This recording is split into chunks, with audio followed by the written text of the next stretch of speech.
Ladies and gentlemen, what is up? Welcome back to Brothers to the End podcast, episode 9? 9? Yes, dude, sir. We're on track. We're doing the thing. We're killing it. And I want to say it is currently Sunday. Yeah, that's true. We're recording on a Sunday. Normally it's every other Monday, but you had some stuff going on next week and we weren't going to be able to. And we actually planned ahead. I know. To where we're not late. Oh my God, are we being productive like real adults? Like give us some. This is like me fishing for like some praise from everyone that listens to us. Congratulations. You've learned how to time manage. Congratulations. Dude, in my defense, I feel like, and you call me out on it all the time.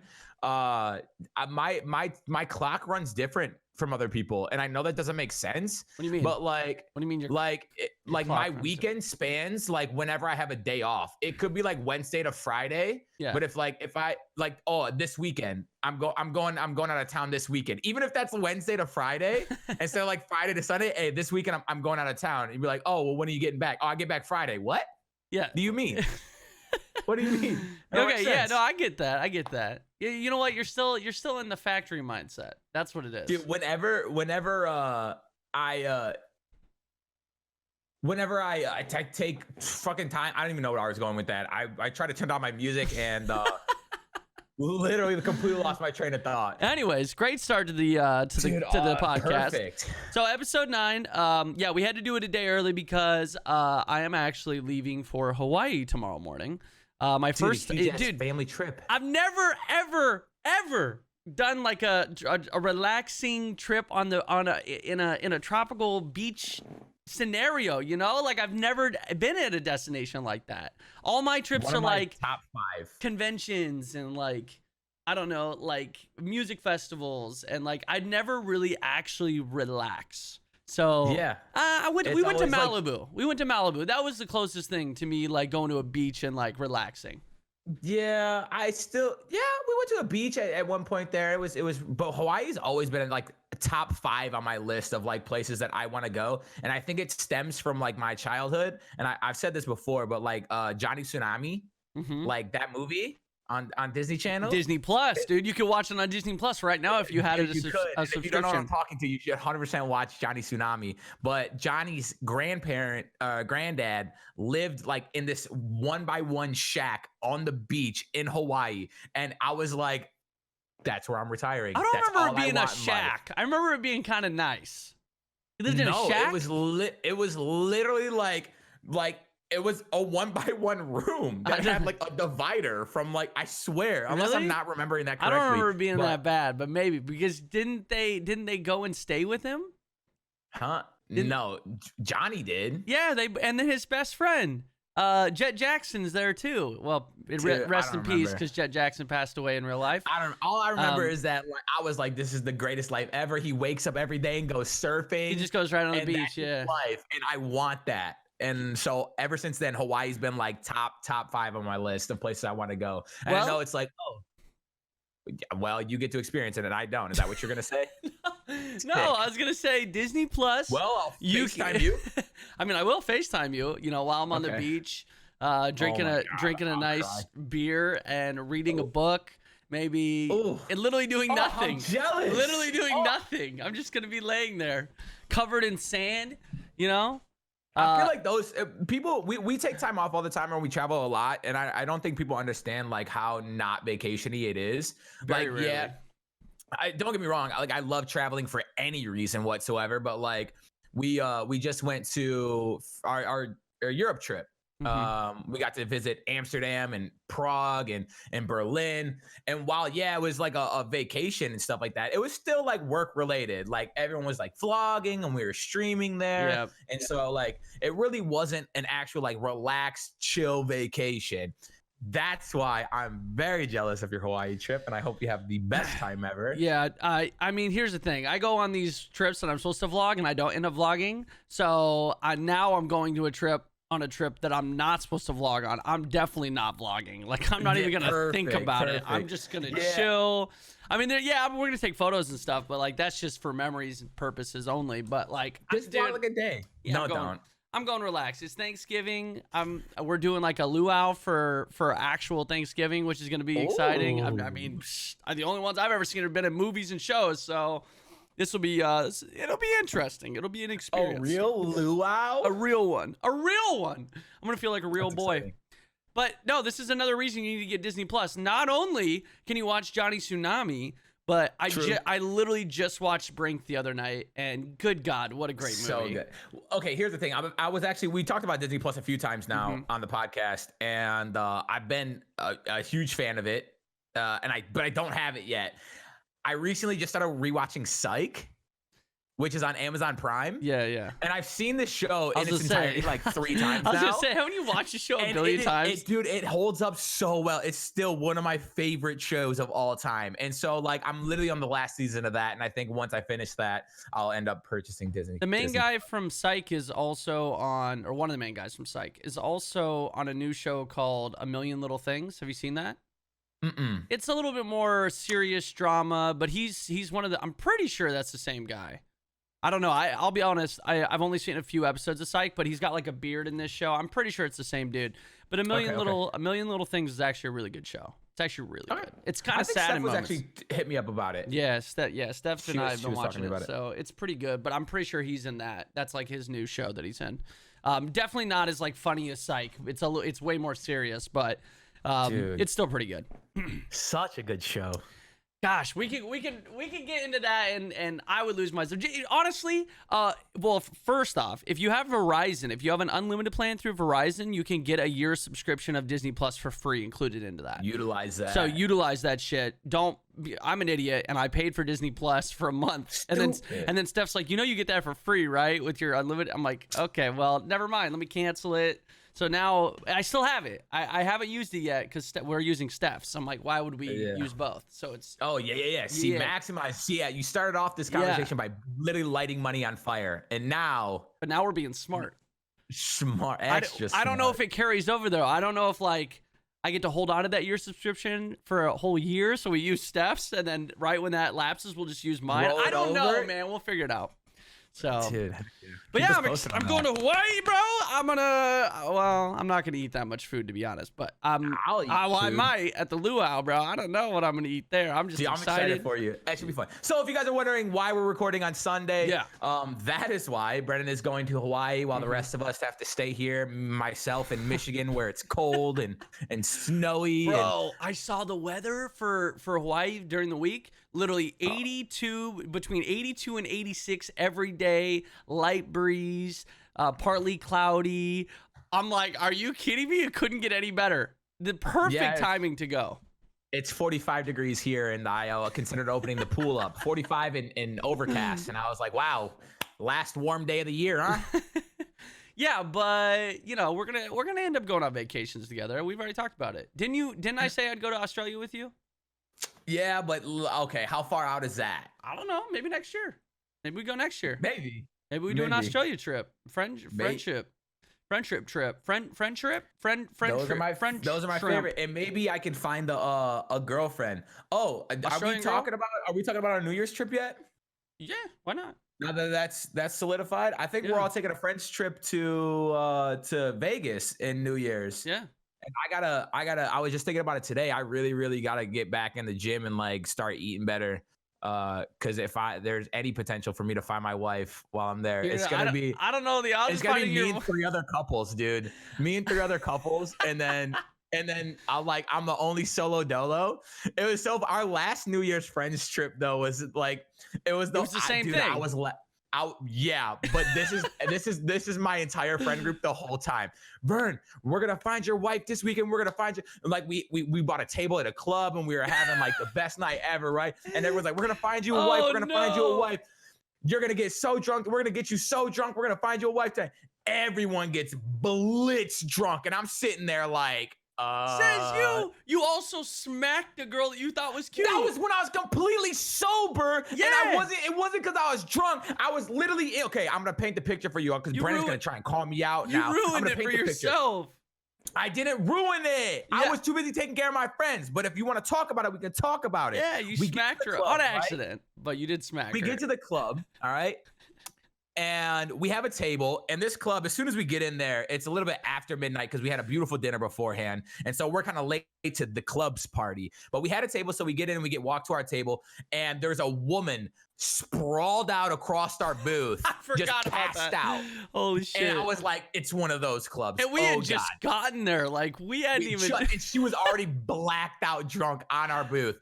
And so he's like, give me, like the bouncer who walked us to our booth, he was like, give me a second. And so like, they get security and stuff, and they start walking her out. And I'm like, I'm in a good mood, you know, I'm with all my friends. It's New Year's. I'm like, I'm gonna have a good time. So like, I start chilling, you know, I like vibing to the music and stuff, and my song is on. So I'm sitting there dancing, like arms are up in the air, and I'm like kind of like throwing them back, doing like one of these, like the Schmurda dance, one of those, but a little bit faster.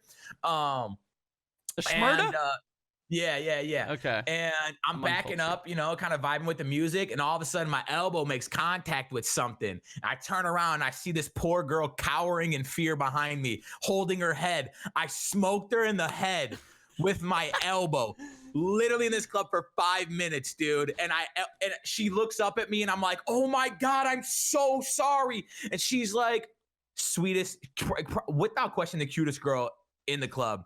She's like, oh, it's okay. Like holding her head, it's okay. And I'm like, no, like, you know, I'm so sorry. Like, if you like, please let me make it, like, let me get you a drink. We have a table here. Like, you and your friends help yourself to some shots, like whatever. And she's like, she rejected me for one. She's like, no, but she was super sweet about it. She was like, no, I think if I have another one, that might be it for me tonight, blah, blah, blah. And I was like, oh. Well, there goes. I'm done tonight. I'm just going to sit here sad and drink, boys. It's over for me. So I'm happy I get a chance to redo that. Redeem yourself? Yeah, redeem myself. I don't know, man. I don't know if Vegas New Year's is the area you find a wife. I'm just going to go out on a limb and say that. But what do I know? You never know, man. You never know. Maybe you find the perfect one. I haven't found a wife anywhere else. So maybe New Year's in That's in what Las you think. Vegas. Maybe you've already met your future wife. You just don't even know it yet. Have, and dude? you don't even know it yet. And I've been too scared to ever say anything or pursue something. So what are you so scared about? I'm actually not scared. I just like I don't know. I'm not a big fan of like long distance stuff, and I don't leave my house, so it's not like I met a girl here. Fair enough. I was talking to my gym buddy literally yesterday, and I was like, we were talking about like relationships and stuff. And I was like, the only contact I have with people is at the gym. And I never am going to approach like a girl at the gym just because like that's just my that's my viewpoint on things. Sometimes fair enough. Like people in general and women especially find it like can be like really uncomfortable in the gym. I know I was really uncomfortable when I first started going to the gym, especially by myself.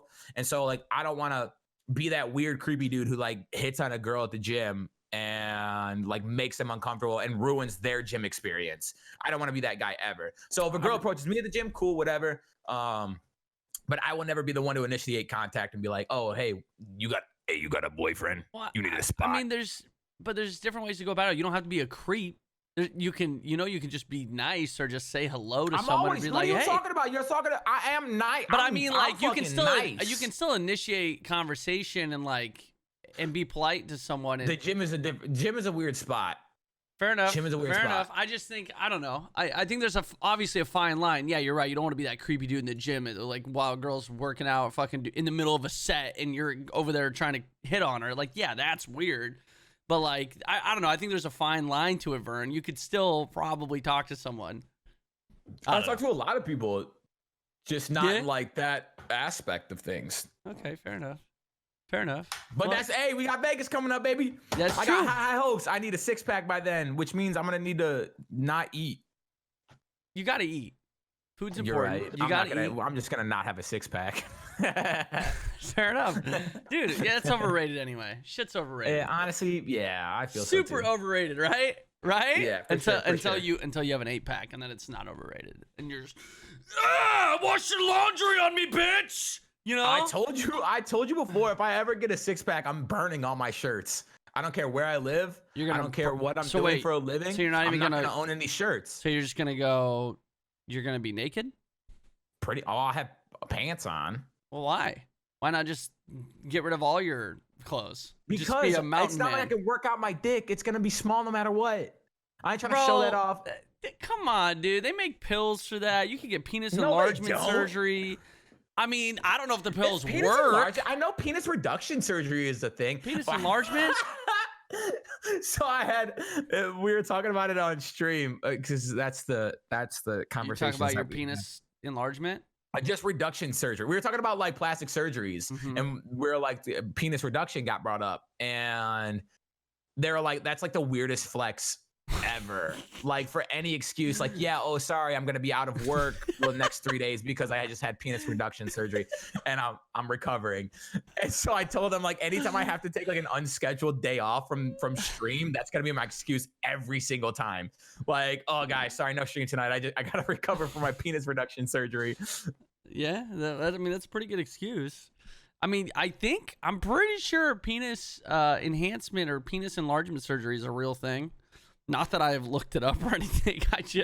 I would imagine that's a real thing. I mean, there's dudes with like robococks, you know? Yeah, but does it work the same? That's always my concern. Probably not. No, it probably works better. It works on command. I've heard that they can install a button and you click the button and you just get rock hard. What a time to be alive. And then you just do your thing. And then when you're done, feel the same? I don't know, maybe. And then you just hit the button and it like deflates. You know. We you know what? I'm gonna look for a guest for an upcoming podcast. Oh, who has that? Plastic surgeon. Or someone who has it. We went different directions. I figure a plastic surgeon would be way more able to answer these questions we have. I think we should find someone who's gotten penis enlargement and see what their day-to-day is like. Maybe they have like a little mini like helium tank like stuck in their bladder, and then they hook it up and it just fills with air, helium. Do you remember? They can do a party trick where they hook it up to their mouth and make weird noise. You know, change their voice too while they're fucking. I'm just kidding. Where White Goodman pumps up his crotch. Yeah, it's like that, dude. Right. Dude, if only. I feel like I'd be a lot more confident. Oh Jesus, that's funny. That's fucking funny.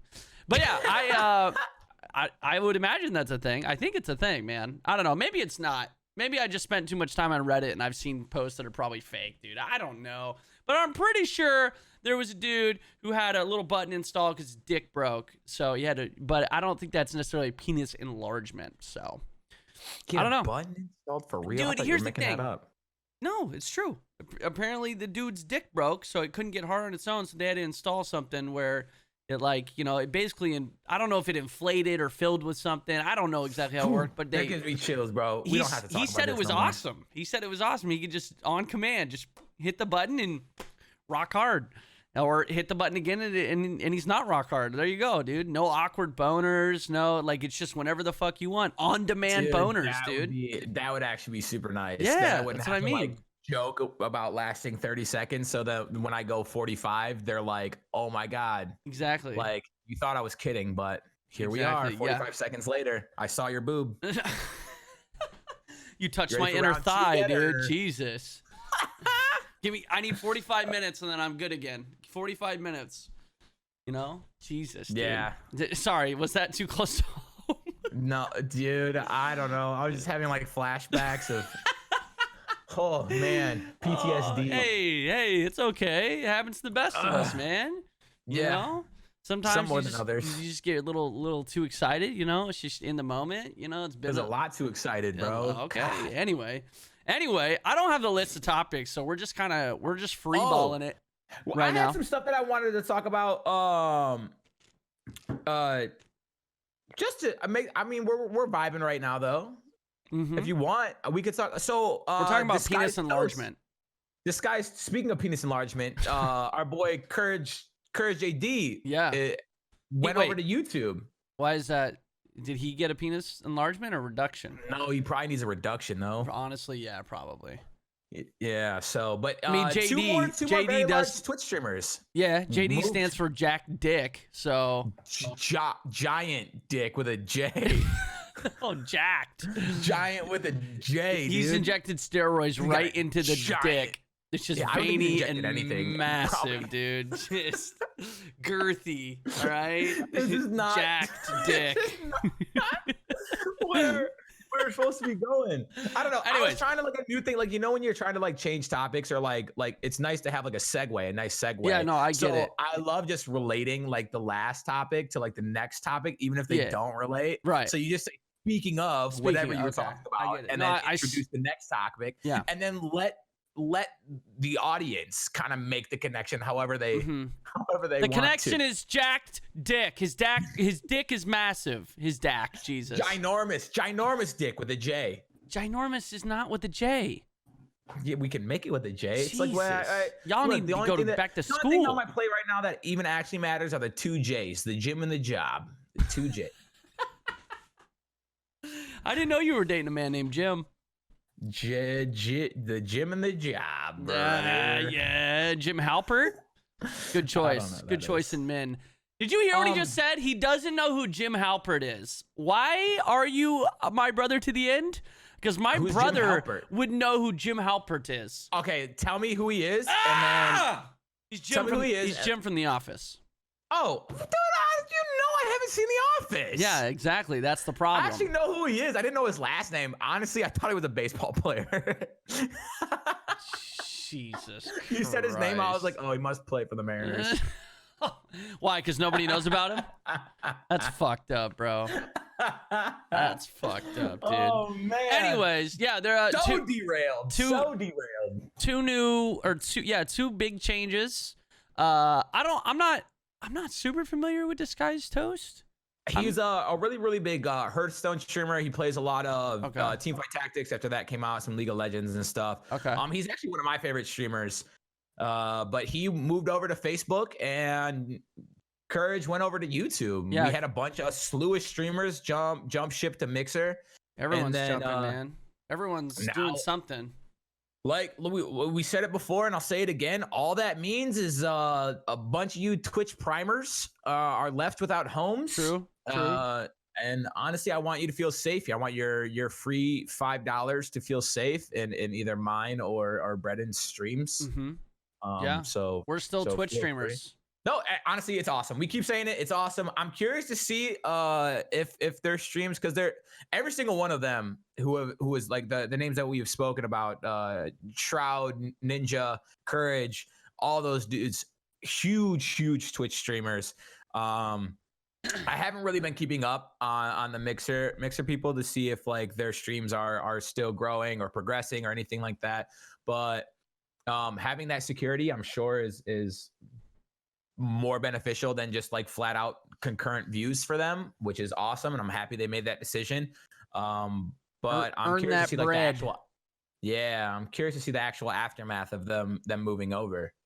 You know? Yeah, I mean, they've been kind of showing the statistics of all the sites of like apparently Facebook is growing faster than Mixer right now. I don't know exactly if that's organically or if that's like embedded shit within Facebook.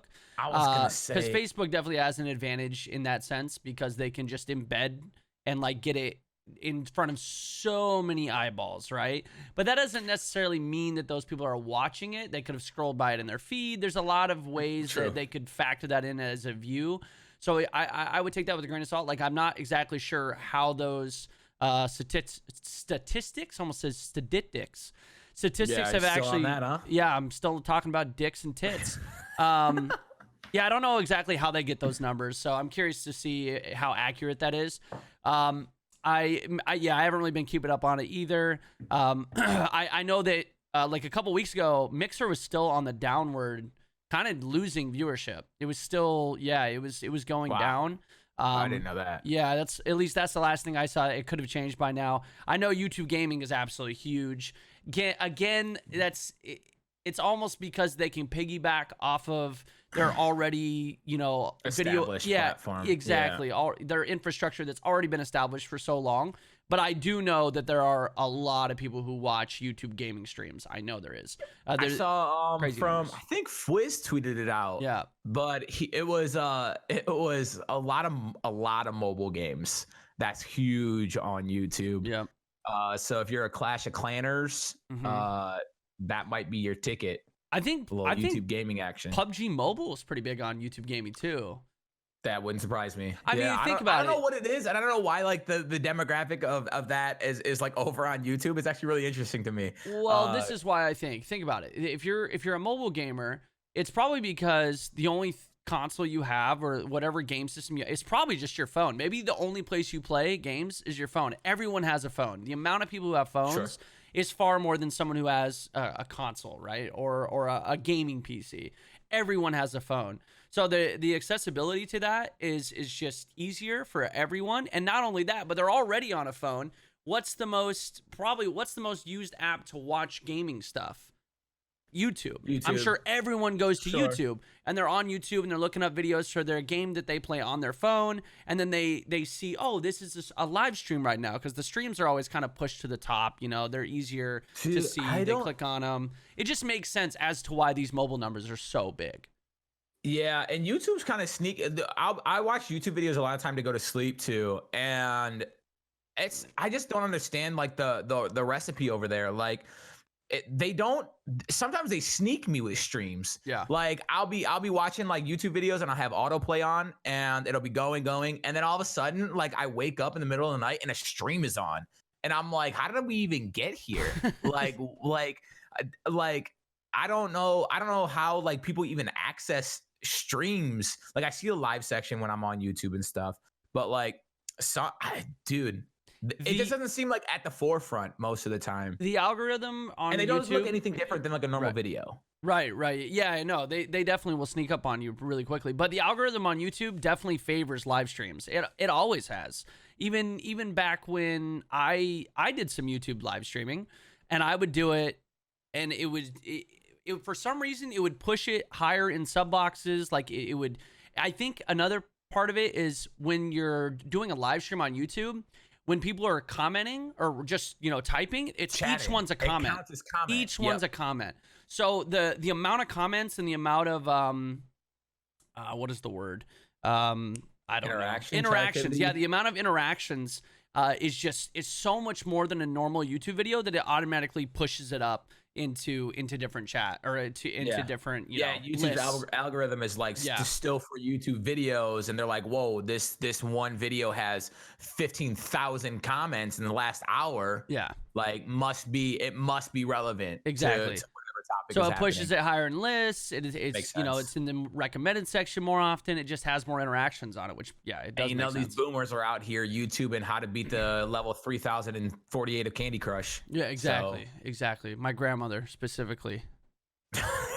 And you laugh, but I'm pretty sure my grandma told me that you sent her a bunch of Farmville requests. So she said, "Can you tell Vern to stop inviting me to Farmville? No, the game is for idiots." Never capping. I'm probably gonna fire up a Farmville stream here soon on Twitch.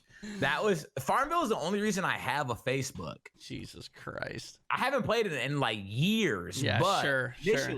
Go back and see how fucked your farm is, or how great your farm is, because you've just been letting it sit. Dude, my farm was beautiful. Yeah.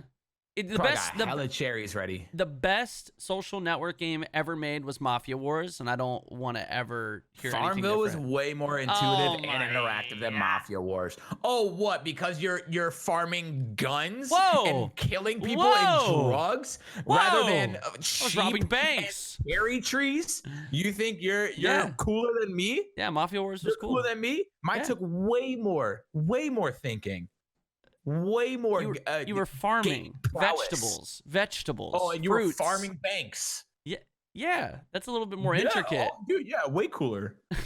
Committing illegal activities. Imagine being so upset that I've roasted Farmville. Don't talk about my farm. Greatest pumpkin farmer 2019. Bro, it is Thanksgiving time. Halloween passed. They probably got some stuff going on for Christmas though.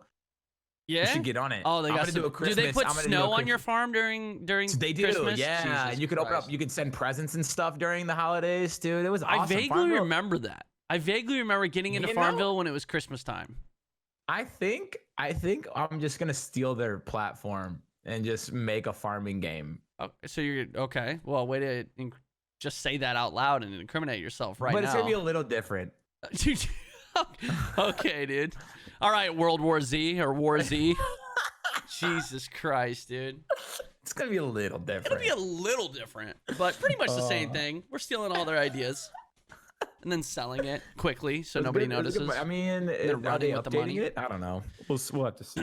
I don't know, man. I don't go on the good old FB, basically because Me either, man. good old I FB, can't remember dude. the last time I was actually on Facebook, Yeah. which is why like when I saw the graph for the Facebook gaming stuff, I was like, Yeah. wow, didn't expect that. Yeah, that's what I mean. I don't know. I mean, I know that like our generation in terms of like millennials aren't using it as much as we used to, obviously. Like, I mean, Facebook was the thing, right? Back when, high school, maybe right out of high school for me, like 2009, 2010, 2011, somewhere in there.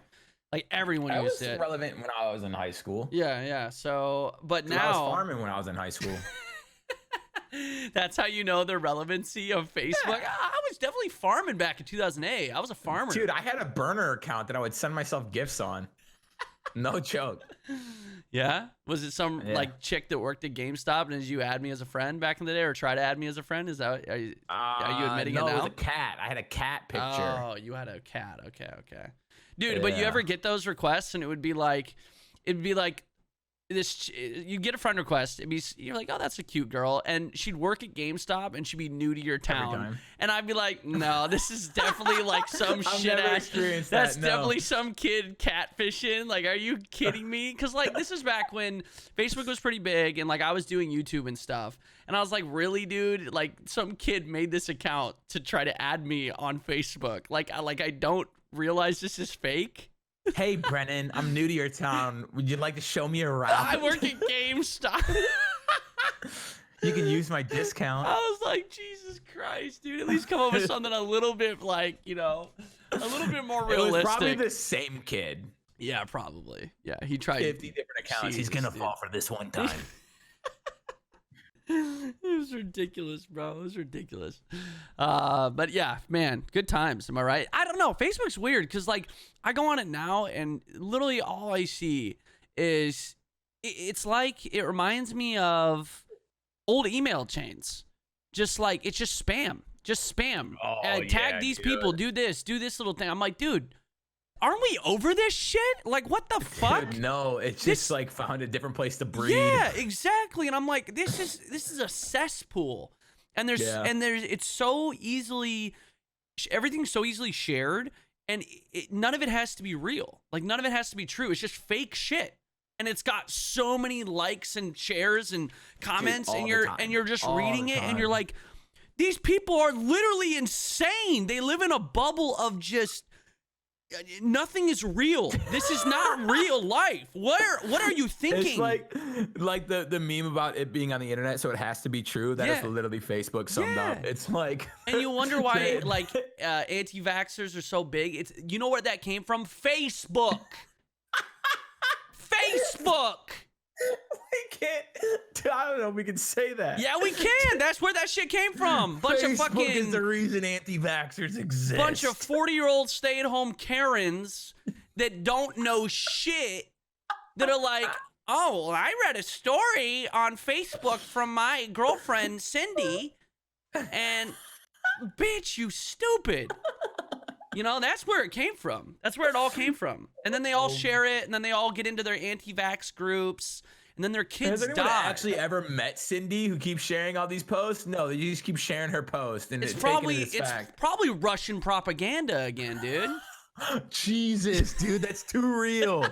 Oh my God. The Russians! The Russian government invaded Facebook as Cindy. I mean, yeah. Preaching to all the Karens of the world. Trying to break up our society. I mean, yeah, Oh, that's no, but that is dude. real. But they're more on Twitter these days. They're more on Twitter. That's why you see a bunch of pro-Trump shit on Twitter, and pretty much 9 times out of 10 you click on the account, and if you really, really read what they're saying, you're like, this person doesn't even live in the US.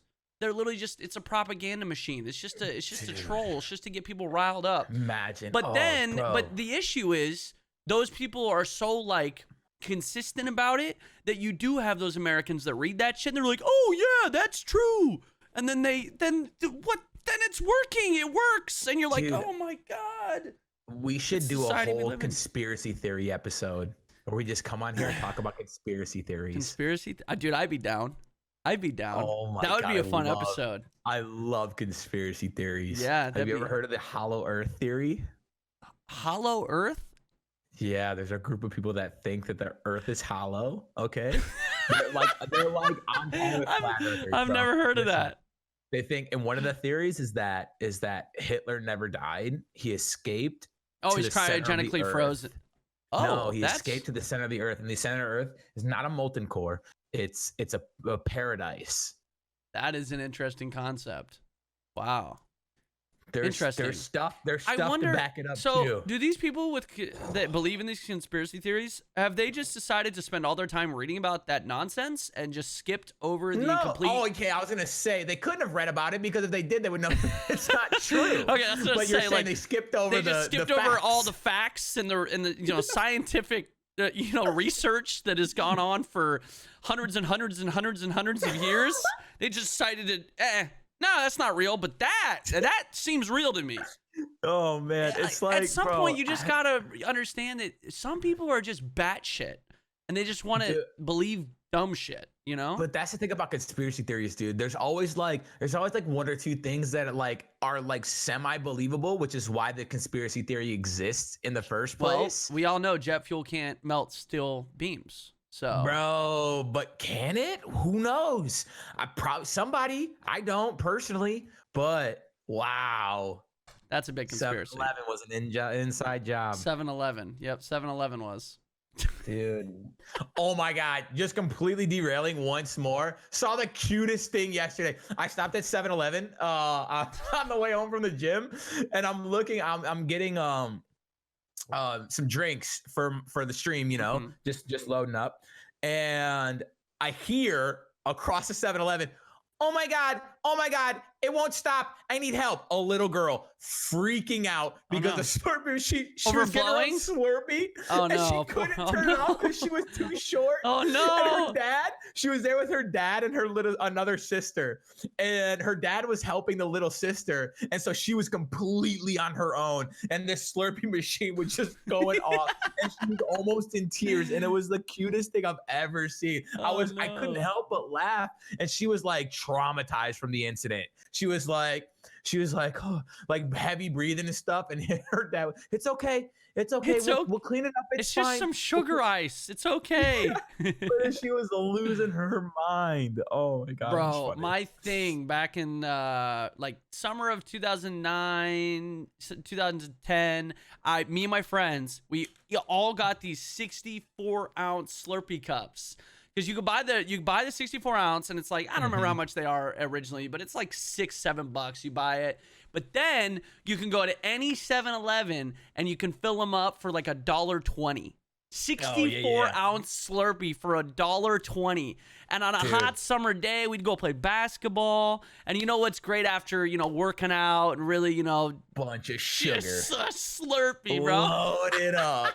We'd get hot dogs and Slurpees. But seriously, we would. Man, what a great time being like, 19? You could literally just do anything to your fucking body and it didn't matter. But yeah, true. And then you could go play a game of basketball and be fine and just be fine. Just They'd probably give me the poops now. Yeah, right. Exactly. And now I mean, shit, dude. I did laundry all day yesterday. My back hurts. So just had to do some chores around the house, and I feel like I need a dude. day off after. But yeah, I remember the Slurpee days, man. We would just it was this little group of friends that I had, and we would always be like, Slurpee. Slurpee, Slurpee. And then when I turned 21, we would do Slurpee, drink like that much Slurpee, and then put vodka in it. And then have vodka Slurpees, and then just get trashed off that. Man, good times. And then we discovered Four Locos, and then we put Four Locos in it, and then obviously that was disgusting. Just try to ruin your life. Just try to kill myself, really, yeah. Thanks, alcohol. You're the devil. You're the devil. Yeah, so don't be like me, guys. Goodness. Don't be like me. Yeah.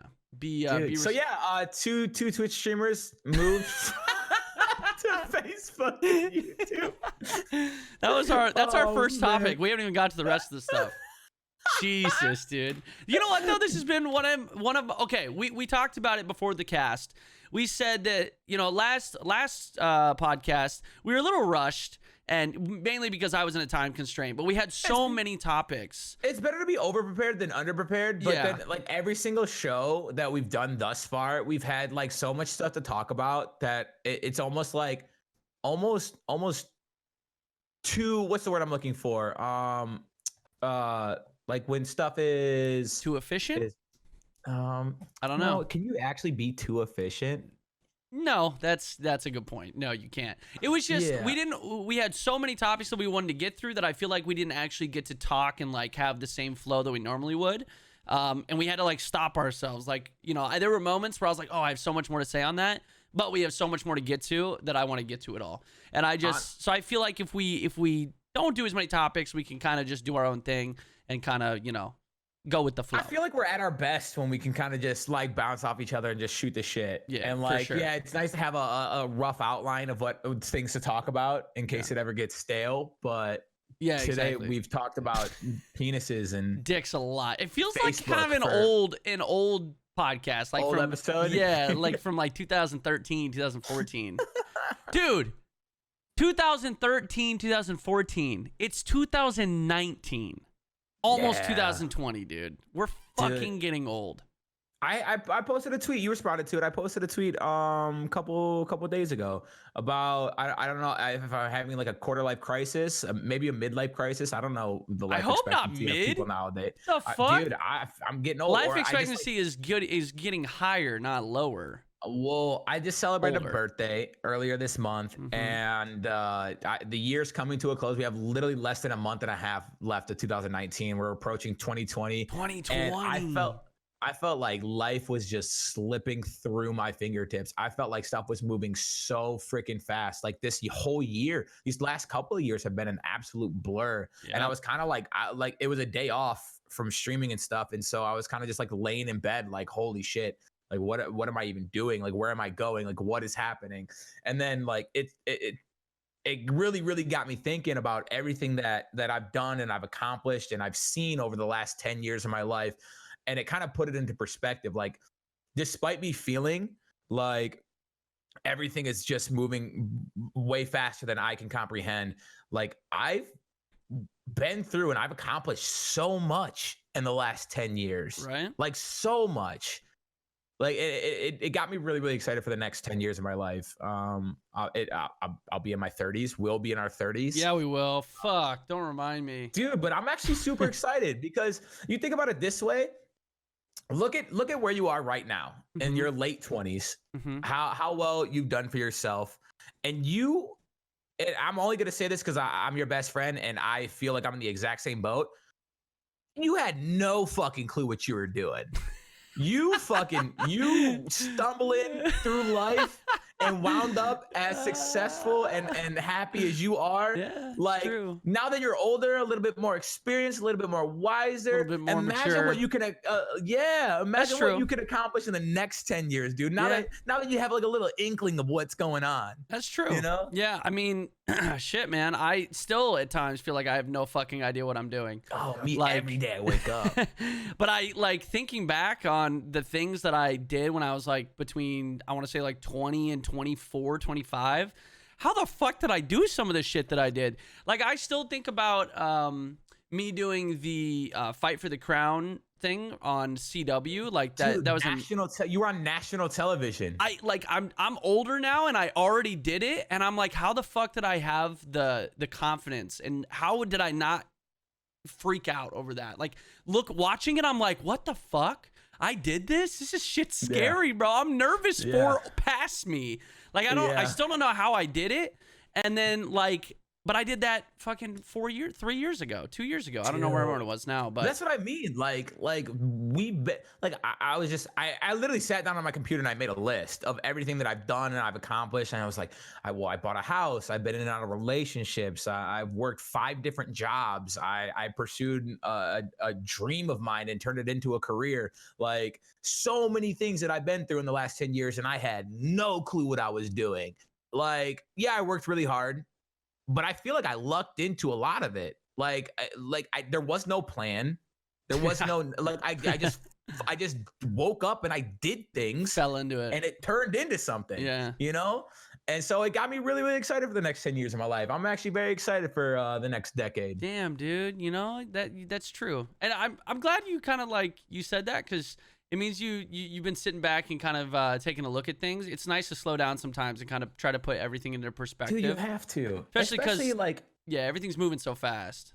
In our line of work, man, it's just like days don't. That's what we were talking about earlier on the podcast. Like my time is different, you know. Like days just blur together. It'll be like all of a sudden I'll get a text from my mom and she'll be like, "Hey, honey, I haven't spoken to you in 2 weeks." And I'm like, "What?" Yeah. Like holy, like what do you mean? It's been 2 weeks. I was just at your house. I know. Well, like what are you talking?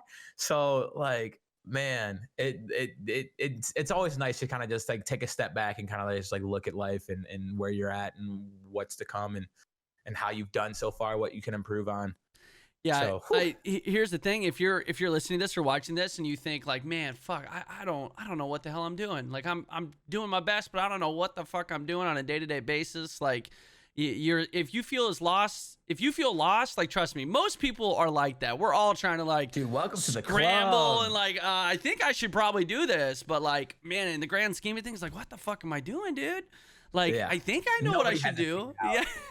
I bet it's nobody. a huge topic for like I remember back when I was like going out of high school and into college and stuff like that, and everyone just kind of like sitting there and being like, well, dude, like, yeah, I know that this is what I'm supposed to do, and this particular career makes a lot of money, so I guess I'm gonna go for that.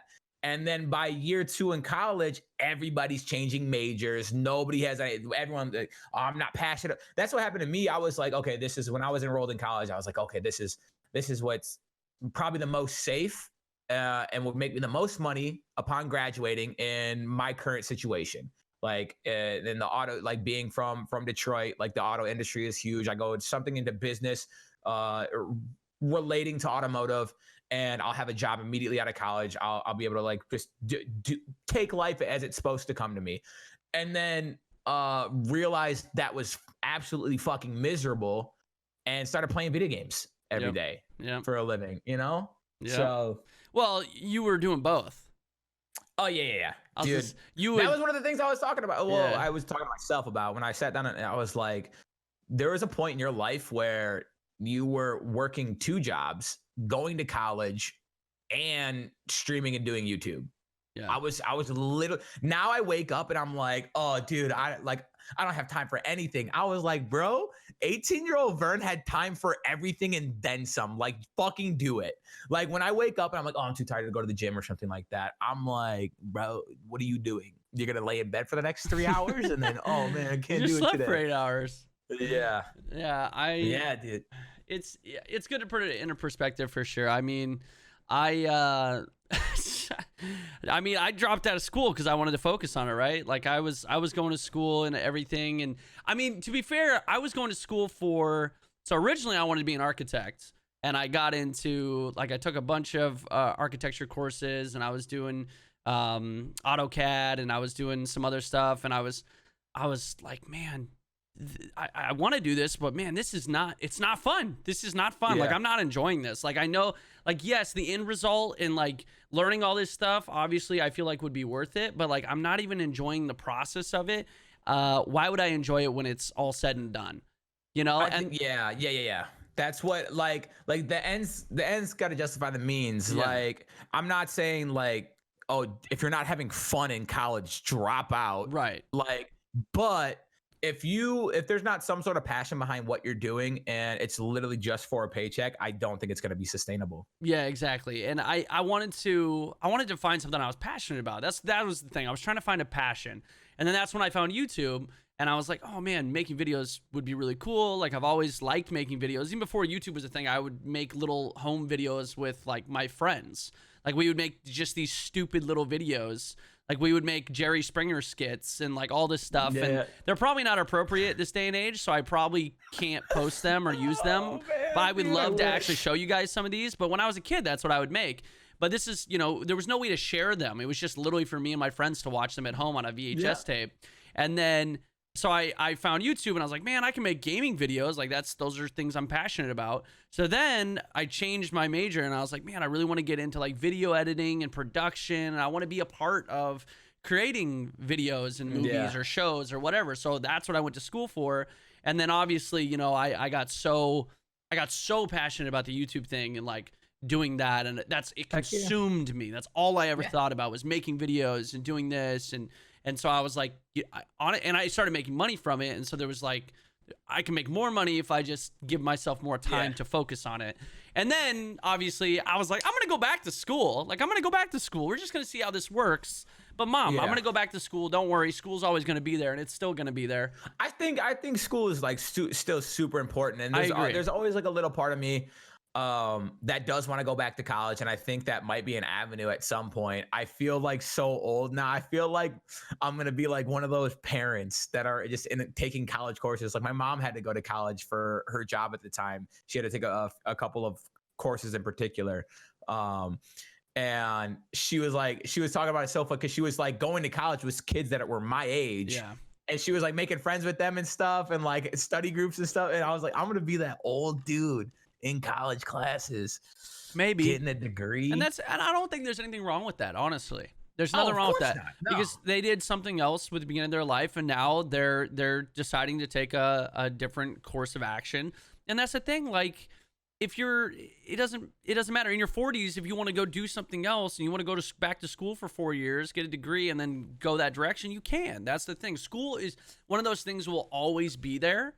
So I wanted to take advantage of this now and see where it went, and I'm glad I did. It's a risk. Sometimes you have to take risks. You know, sometimes you do. You said go to school for 4 years, get a degree. In my head just now when you said that, I was like, oh, 4 years. It's not that bad. That's what I thought too. That's what the older I get. That's light work. Dude, but when you're going through it, I remember being in high school and be like, I gotta do this for another 3 years. Yeah, I know. And now 4 years, I'm like, dude, that's not that long. Cake. That's light work. I know. What? 4 years is like that. Now. Like that. Fuck it.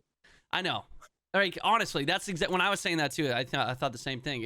That's the thing, and it's when you're in a different stage in your life, when you're a little bit older, you might do better. You probably will do better in school because you're making that conscious decision. Like, hey, I'm older now, but this is really what I want to do. Like, I want to go back, and it makes you like you're gonna be more passionate about it. You're gonna focus on it more. Prepared. Yeah, you're gonna be more prepared. You're gonna be a little bit more mature and older, and you're gonna be able to handle it. So like for me, like when I was 18, 19 years old, man, I the last thing at that time that I wanted to do was get an education. And honestly, like, and it's not that I'm like, I don't think I'm a dumb person by any means. Obviously I didn't go to college for 4 years, like, you know, some other people, but I had no desire to learn specific things. But now that I'm older, I'm like, man, I wish I would have learned that. Or like, man, I would love to learn that kind of shit now. So I'm just that much more interested in it, which means I think I would be even more successful at it. So listen, I told myself if I ever go back to college, it's going to be for something. I don't know. I don't care if it makes money. I don't care if there's like a huge field for it and where I'm at, but I'm going to go for something that I'm actually passionate about. Yeah, something that like makes that I'm interested in learning. Probably something technology based. Someone said taking advice about school from two guys who didn't go to college. Lol. Well, I mean, we did go to college. I did go to college. I dropped out because I wanted to focus on my job. Go to college, but our advice is something else. Go to school, stay in school. I don't know. I mean, that advice is very universal. I wouldn't say that. We're not saying drop out, for fuck's sake. Don't do that. You know, the only time I would ever suggest someone do that is if they have the means to support themselves and they have at least a 2-year plan. And, you know, like, I'm not going to sit here and be hypocritical and say, don't take a risk or take a plunge and like try something that you're passionate about. Because I did that and it worked out for me. So I think, you know, if you're really confident about something or you're really passionate about something, as long as it's not, you know, cooking meth and selling it, you know, sometimes, especially if you're young, if you're 19, 20 years old, you know, you got a long life ahead of you. You might. Yeah, you know, you have time. You're not murdering people. Yeah, you have time to figure it out. Hurting your mom. So, you know, hurting your mom, that's oddly specific. Yeah, I mean, just like hurting her feelings or like putting any unneeded pressure on her because you decided to drop out of college and you don't have a job, but you're super passionate about trees and like leaves and stuff and like I mean, like making scrapbooking trees. Like I don't know, I don't know. what the fuck? I've never done that. I'm just like I'm trying to put a scenario into people's head. Like if you're hurting other people, like if you're literally just leeching off your parents at age 26, like maybe Yeah, I mean, maybe go to people, school. certain parents have certain rules, and like, I know for my sister, my sister's actually going to be graduating this December, which is pretty exciting. She's really my uncle is really the only other person who, my grandfather might have a degree as well, but like in my close family, like my parents both have.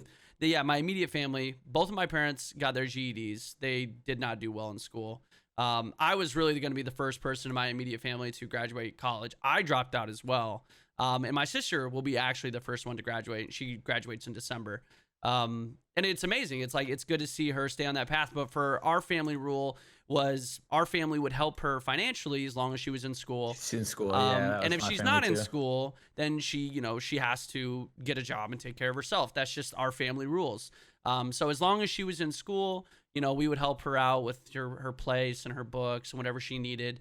And then, obviously once she's done with that, she has to, get a job and start taking care of herself. But I think that's pretty fair. We weren't a family that was like, you're going to school, how dare you? We're going to pull the plug completely if you don't. Like, that was just our rule. You want to stay in school? We got your back. But if not, you got to work. You got to do it yourself. And I always thought that was super fair. That makes the most sense. Parents have different ways to go about it. I know there's some very strict parents out there who say, you're going to fucking school, you don't have a say, go to school. I'm going to check on you every day. I'm going to make, I get that. That's just some parents' way. That's not my way. That's not how I was raised.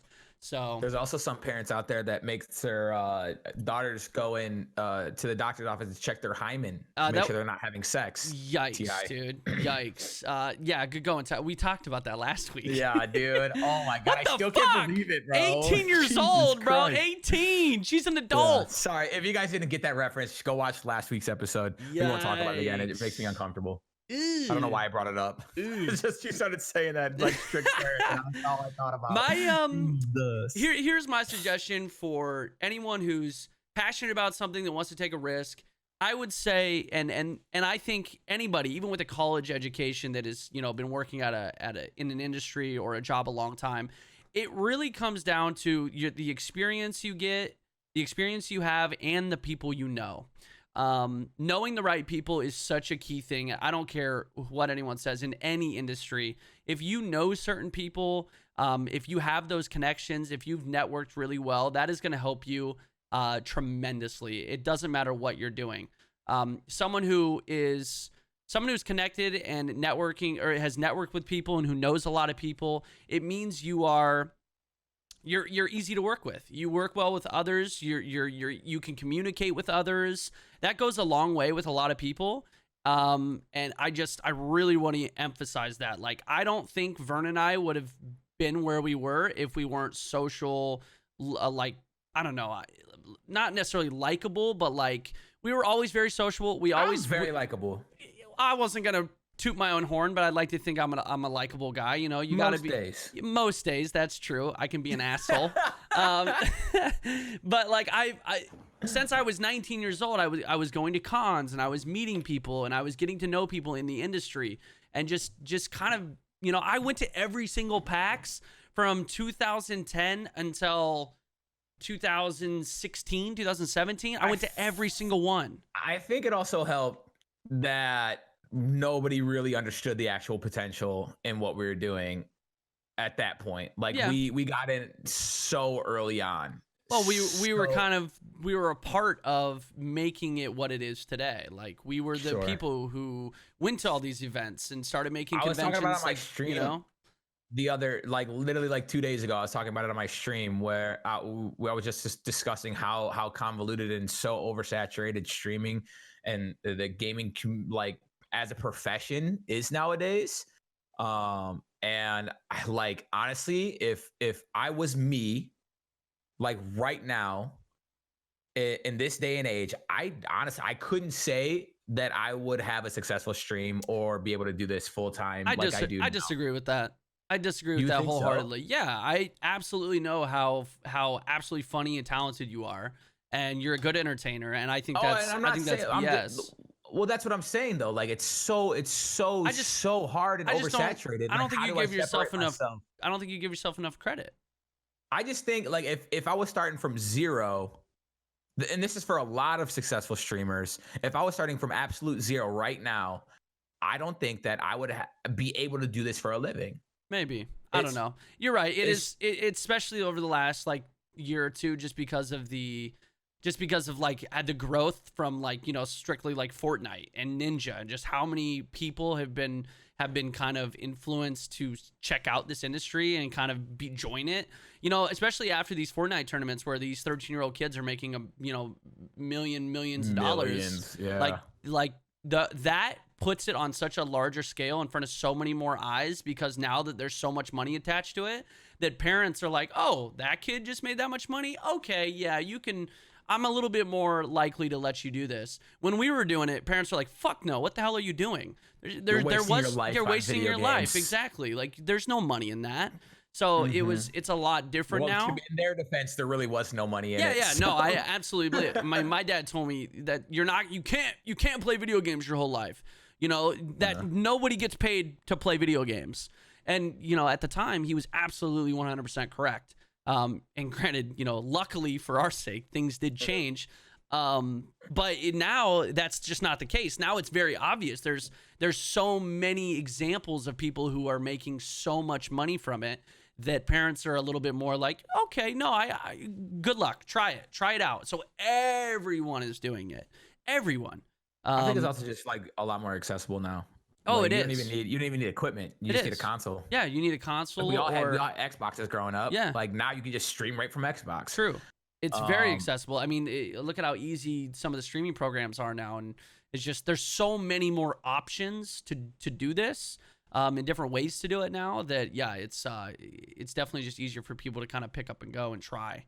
So yeah, you're right. It's crazy now, man. It's so oversaturated, and I don't even know if oversaturated is really the word or the phrase, because it's like everything becomes like this competition. When something becomes popular, there's just more competition. Look at professional sports. I mean, look at how many kids want to be professional baseball and basketball players and football players. Like, everyone's competing. There are so many teams and players around the country. In our industry, everyone's on the same level, on the same playing field. Like, take like a particular like district, for example. So basketball teams. Right. So elementary schools, there's no basketball teams in elementary. Middle schools, right? There's like 4 middle schools, right? Yeah. And they all have basketball teams. That's 15 kids per team, 4 times 15, right? So boom, a lot of kids get to make the basketball team. Pretty much everyone who wants to can get on a school team or some sort. Then you go to high school. Well, those 4 schools go to 2 different high schools. Now you got 15, only 30, half those kids are making the high school team. Then you go to college. How many of those college or high school athletes go on to be college athletes? And then how many go play on professionally? Here, as a streamer, literally anyone who has a computer, we're all on the same playing field. We're all like, there's no level to the profession. Either you make money from it or you don't. That's what defines you as a professional. That's true. Like, everyone's starting off on the same playing field. But there's no qualifications for it. You could argue that there's levels of streaming. You could definitely argue that. There's a professional level. There's I would say streamers like Shroud, Ninja, all these streamers who just signed exclusivity deals to move over to big platforms, they're in a league of their own. I'm sorry, they are. I would never say. I mean, I don't think anyone's questioning that. That's what I mean. Then you can compare. My stream is just the same as somebody else's stream who maybe is just start. Like, we all just click start streaming. It's not like I'm not streaming to like, oh, people who are professional have to stream on Twitch, and then like other people have to stream. Like, if you're just starting, you have to stream on Justin.tv. And then now you're a professional, you get to go to Twitch. I get what you mean. Everyone's on the same playing field. I just think that you could argue that there are. Why it's oversaturated. I mean, it's oversaturated, 100%. Everyone and their grandmother wants to be a streamer. I think, at the end of the day, people see it, they see, oh, wow, this Ninja guy, he just made millions and millions and millions of dollars. All he does is play Fortnite and sit there and just talk to his stream. I could do that. Are you kidding me? That shit's easy. That's probably one of the most frustrating parts. That shit's easy. Are you kidding me? Anyone can do that. All right, I'm firing up my stream today. I'm gonna be the next ninja. Like of course that's what people think. Of course, because I hate it. From a new viewer standpoint looking in, and that's what you see. You're like, are you kidding me? This shit's easy. To be fair, that the first time I decided I wanted to make a video, I was watching someone's Gears of War montage back in 2006, and I looked at it and I went, that was cool. I can do that. I can do it better. Yeah. That's literally that's the moment I decided I want to make a video. Granted, this was a long, long time ago, and it wasn't a live stream or anything, but it was the exact same mindset. And so that's why I picked up a capture card literally within 2 weeks, and I started doing videos myself because I thought, oh, that was easy. I can do that. And that's where it all stemmed from. And so, and now it's just, there's so many more eyeballs, so many more people that see that they think the exact same thing, and they go, oh, I can do that too. Unfortunately, as I think any big streamer, any successful streamer knows, it isn't that easy, and it's not a quick buck. It's so exhausting trying to explain to people what I do for a living. Like, I feel like it's become easier over the years now that it's so mainstream now. But like, I remember even just a couple of years ago, people would ask me, and then if their response to me explaining what I do for a living is, "Oh, you play video games for a living? Oh, that's all you do is play video games?" Then like okay, yeah, that's all I do. Like, well, I'm not gonna go into it anymore. Like, if that's your perception of it, like, oh, I just sit around and play video games, like, so be it. I mean, at this point, I don't even try to go into details on stuff like that. Like, I just go, I'm a content creator on Twitch and YouTube. Like, that's what I do. I make videos and I live stream. And then if people ask about it, I'll go into a little bit more detail. Usually the question I get asked the most is, well, how do you make money from that? And and then I give them basically the big three. I go ad revenue, subscriptions, and brands or sponsorships. Those are the big three really for me, specifically. So I'm like, that's what I make money from. And they're like, oh, that makes sense, I guess. So I'm like, yeah, it's unique. It's definitely a new industry. And then the people who are usually people are just so curious, like, wow, I never even thought of that. Like, that's such a unique thing. That's so cool that you get to do that, so that's always nice. Yeah. So, and some people understand it better than others. Some people just have no fucking idea. They're like, that doesn't make any sense. Why would somebody want to watch a video game when you can just play a video game? And then I obviously go with the argument, well, yeah, but do you watch any sports? And they instantly go, okay, I get that. Yeah. I had a really interesting interaction at the gym the other day. I was talking to a friend, and one of his friends came up who was an older dude. And we just started talking about jobs and stuff. And he was like, well, what do you do? And I was like, well, I stream for a living, and then I try and like go the YouTube route with it. We're like, oh, it's like YouTube, but like live content. And he's like, oh, he immediately knew. He was like, oh, like, you stream on Twitch? And I was like, oh, I felt such a relief. Yeah. I was like, oh, I won't have to explain this to him. This is awesome. Yes, Twitch. I stream on Twitch. It's night and day difference compared to what it was like 4 or 5 years ago. How many people actually are aware of this industry now? Like, even on a professional setting, like, I'm thinking like CPAs and, so accountants and, people that help you with your taxes, whatever it may be.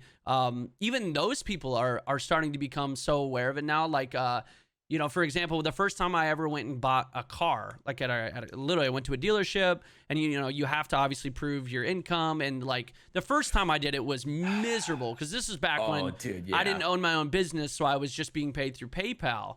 And so to see, like, they were like, you need to prove your income. So I basically had to print out my PayPal statements.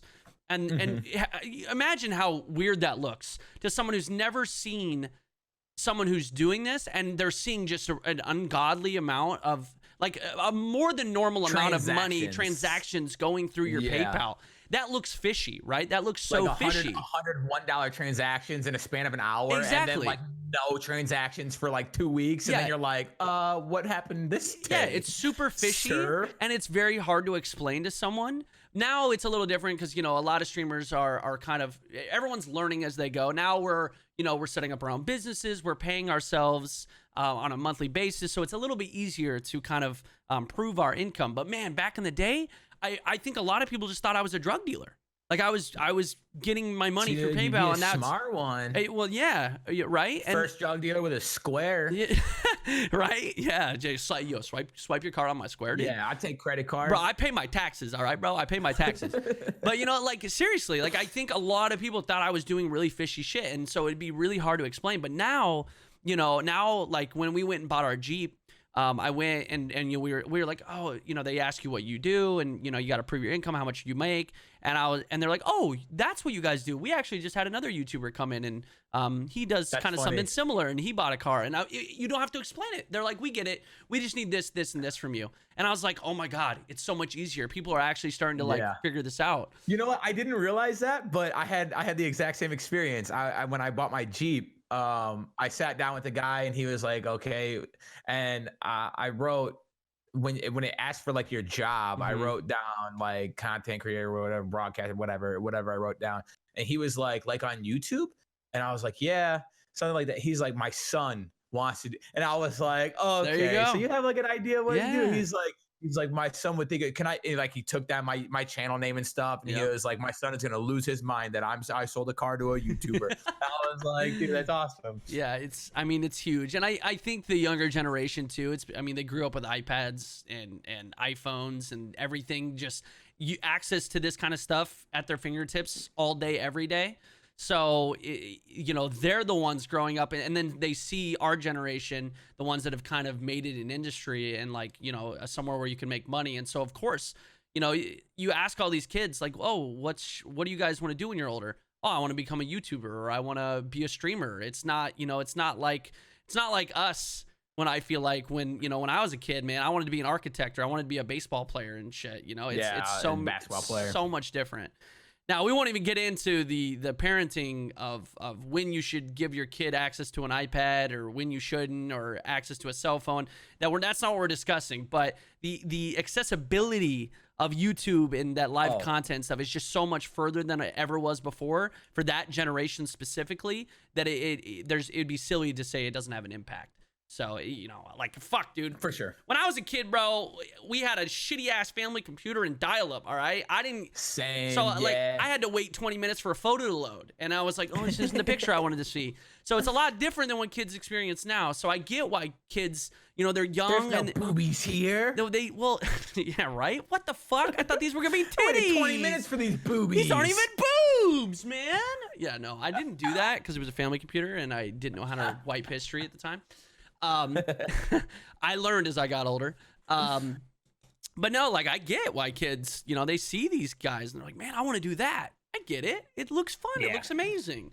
But at the end, and it doesn't look like a job. That's the thing. It doesn't look like a job, even though it doesn't feel like a job either. Yeah, and which it doesn't. Is why I'm so grateful. But then there's definitely days times, where it feels. Dude, there's times where I'm like, oh God. There's a lot of behind the scenes things. You know, it's just like, I think it's just like any other profession. You know, you see, especially one that's in a spotlight of set, in a sense, like on camera stuff. On camera, like you are seeing exactly what people want you to see. You don't see all the shit behind closed doors and all the dirty work. Not dirty work. That sounds illegal, but like, sounds illegal. But what I mean is, like, you don't see all the boring shit or the mundane shit or all the, you know, all the annoying shit. The preparation, the planning, the stuff that makes the day-to-day seem so easy. Yeah. And it seems so fluid I mean, even down to little stuff like I started my stream yesterday and instantly internet was dropping. My frames were dropping.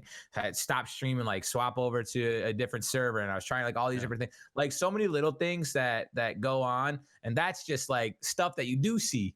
Like imagine like what goes through as a professional. Yeah. Like on the back end. Yeah. There's just, it's like any normal job. There's a lot of stuff that goes into it. Definitely a lot more that goes into it than most people anticipate. But and I don't know, it's kind of eye-opening when I read about people who like, oh, I tried streaming and I've been streaming for X amount of time and I have gotten nowhere. And it's just like, I think at times reading those, I'm like, man, these people, like, I kind of feel bad because I think a lot of people look at it and they're like, oh, that shit's easy. I can hop into this. I'm going to see instant success. But what people don't realize is that, like, when you don't get that success, that fulfillment, it makes you feel shitty. Like like a failure. Yeah, you feel like an instant failure, and it's not. It's different than I would say a traditional job is, because you go to your job, you do your job. It doesn't matter if you don't do your job, you get fired. If you do your job and you do it well, you're doing your job. You're getting paid. You're having that fulfillment of succeeding because you're just doing your job. Streaming isn't necessarily like that. You could literally be the greatest fucking streamer in the world. You could go in every single day and you could give it your all and you could do exactly what you need to do. That doesn't mean that you're going to have success. And that is a lot of people, like, emotionally, psychologically cannot deal with that. Handle that. Yeah. No, a lot of people cannot deal with that. And it's like, it's so fucking hard for some people to grasp that. And I want people to really understand that, like, streaming and YouTube content creation can take such a mental toll on people. I've said that before in the past. Like, this is without question the most mentally, physically exhausting job I've ever had. Yeah. Like, I can be like being on camera and people expecting a certain level of entertainment from you every single day of your life. I could be, and don't get me wrong. Like I said, I love my job. This is the best job I've ever had. But if I'm having a bad day or I'm just tired one day or something happened completely outside the realm of my job that is just impacting my job. When I worked at the factory, if I was tired, if I was miserable, if I was sad, angry, whatever emotion other than happy and excited to be at my job, I could go in there, perform the actions and get a paycheck still. And then I could go home and be done with it. Yeah. Here, it's like, oh, I'm not like, hey, what's going on, guys? It's Vern Notice. And everyone's like, oh, dude, you look sick. Are you sad? What's wrong? Are you okay? What's going on? And you're like, no, I'm just, hey, we're just, chilling today. I'm just chilling, you know? Yep. You got to be on. You got to always be on. And if you're not, it could impact your stream directly or. Oh, imagine that's the first. I'll be honest, man. Back like 2 or 3 years ago, I think it was like during the time I was streaming H1Z1 a lot. I was so angry all the time on stream, like mainly probably because I was playing H1Z1, but two, because like at the time the stream was just so negative. Everything was so negative. I was negative. The chat was negative. There was just assholes in the chat constantly. And like, I probably pissed a lot of viewers off because I was just a fucking asshole because I was just in bad moods all the time. And so like, you don't realize that's hindering you, but like sometimes it does. Like you can actually hurt yourself just because, acknowledging that can hinder you too. Yeah. Like there's days that I don't stream. A lot of the times that I take days off that are not scheduled are because like I'm just too tired or like I'm just not in the right headspace to stream. Yeah. And then all of a sudden like my anxiety will kick in and like I start to question myself and I'm like, well, what if like I get raided, or what if like, I don't know, like I'm at the top of the directory of a particular game and like new viewers are coming in and they see me and I'm like not like the normal like, hey, what like, how's your guys' day going, like type, and I'm just sitting there playing a game or something. Like I don't want that to be someone's first impression of me, and so I'd rather just take tonight off. Yeah. And that sucks. I have days like that too, where I'm just like, I can just feel it. Like I'm not gonna be a good streamer today. Like, and I've had, I've tried to fight in previous years. I've had those moments where I'm like, well, I feel that way, but I still getting a stream in is getting a stream, and that's important. I got to get the stream in. But then at the end of the stream, I feel like, man, if anything, because I wasn't in the right mindset, that stream hurt me. Like maybe I pissed people off, or maybe I just wasn't entertaining, and someone was like, fuck this dude, I'm out. Like it's just.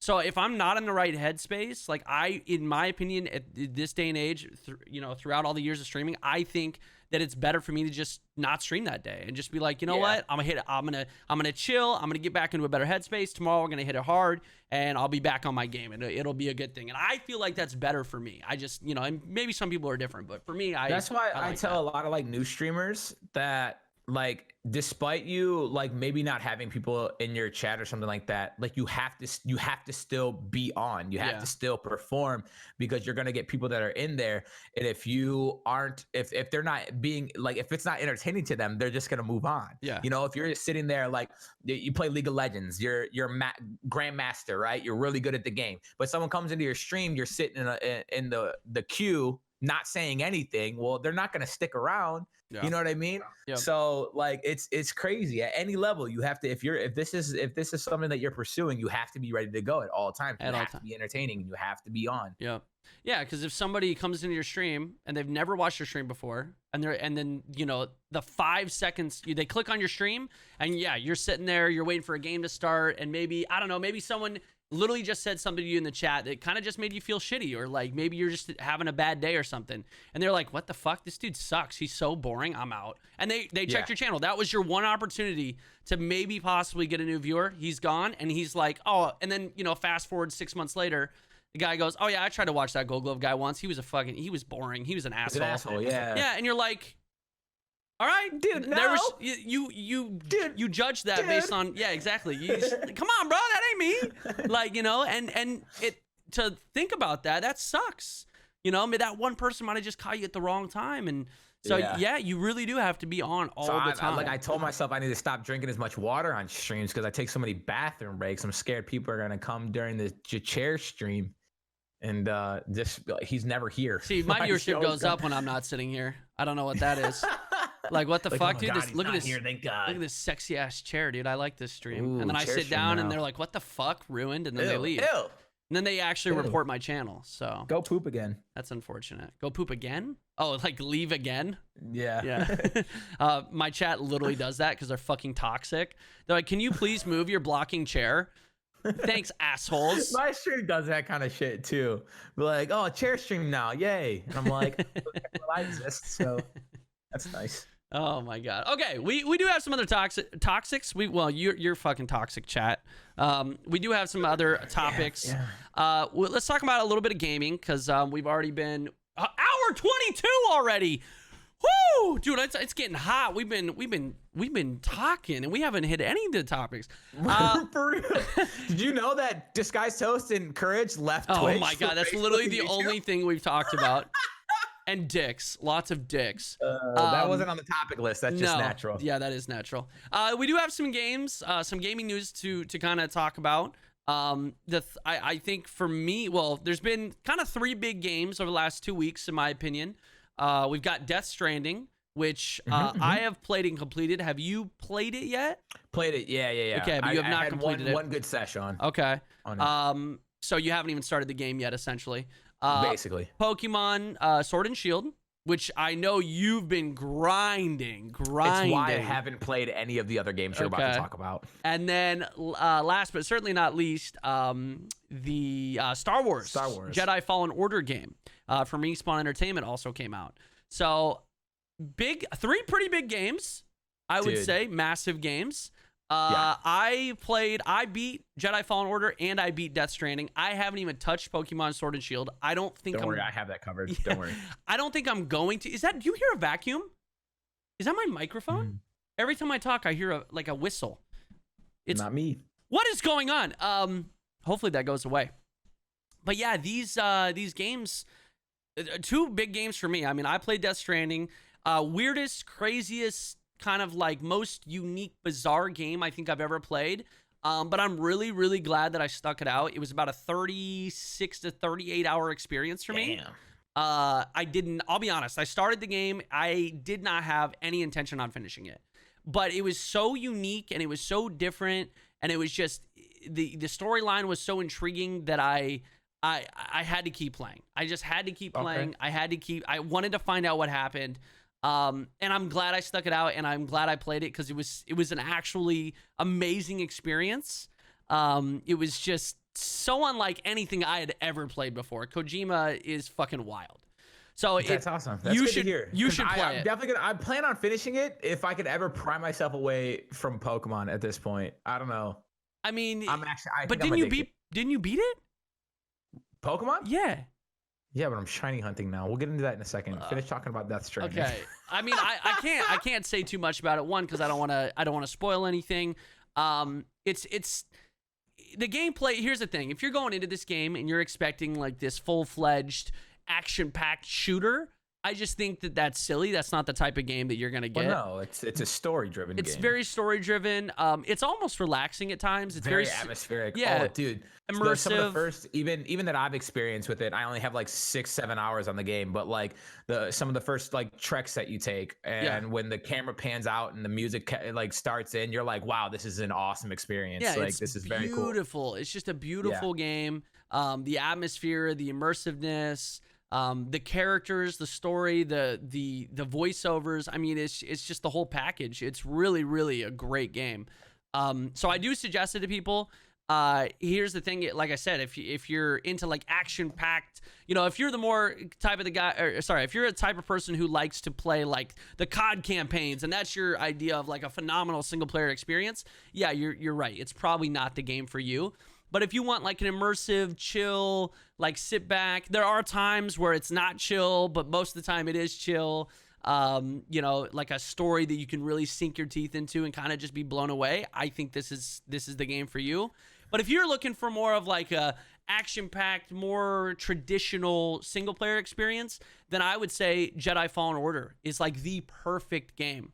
I don't think I've heard anything bad about that game at all. So it's a lot more challenging. It's a lot more challenging than I ever thought it would be. It's like Dark Souls. It is. It's more Dark Souls combat, which is perfect if you think about it, because you're obviously, you're doing, it's normal traditional Star Wars combat with lightsabers and shit. So it makes sense as to why they did a Dark Souls combat system.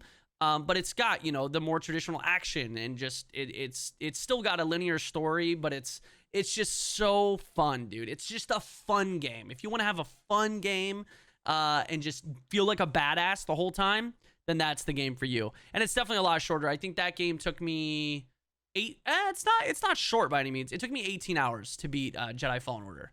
I think so that's the next game on my list. I purchased it the same day I purchased Pokemon. I have it installed. It's ready to go. And I think once I can pry myself away from, maybe I'll set aside time next week to just like take 2-3 streams and just beat the game. I'll probably just play it in like, if they have like a story mode, or like an easier difficulty. You gotta play normal difficulty. No. If I can do it, you can do it. Well, yeah, because I'm better at video games than you. But oh my god, I don't know if I want to put myself through that. I don't want a grindy game. I don't think I'm grinding Pokemon right now, and that's all my mental can take. It's not grindy. It's like satisfactory. Like, because when you beat a part, you're like, fuck, that wasn't easy, but it also wasn't like, I don't know. I never felt like there was a few parts that were a little, they were a little tough, but yeah, you feel accomplished, which I think is perfect. That's what made the game so good, in my opinion. It was like, fuck yeah, I beat that. Like, fuck you. I'll consider it. I'm telling you. I mean, yeah, you can, if you want, you play the story, but I think the gameplay and like the satisfaction of it flows well. It flows well, and it's what makes the game good, in my opinion.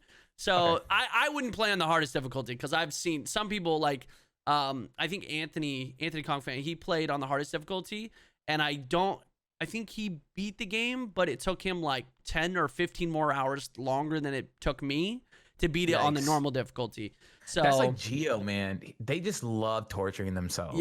Yeah, they do. Geo is like always that person that, like, when a new game came out, like it was like a story single player game, you play on the hardest difficulty first playthrough. Like, dude, I don't believe you're having fun right now.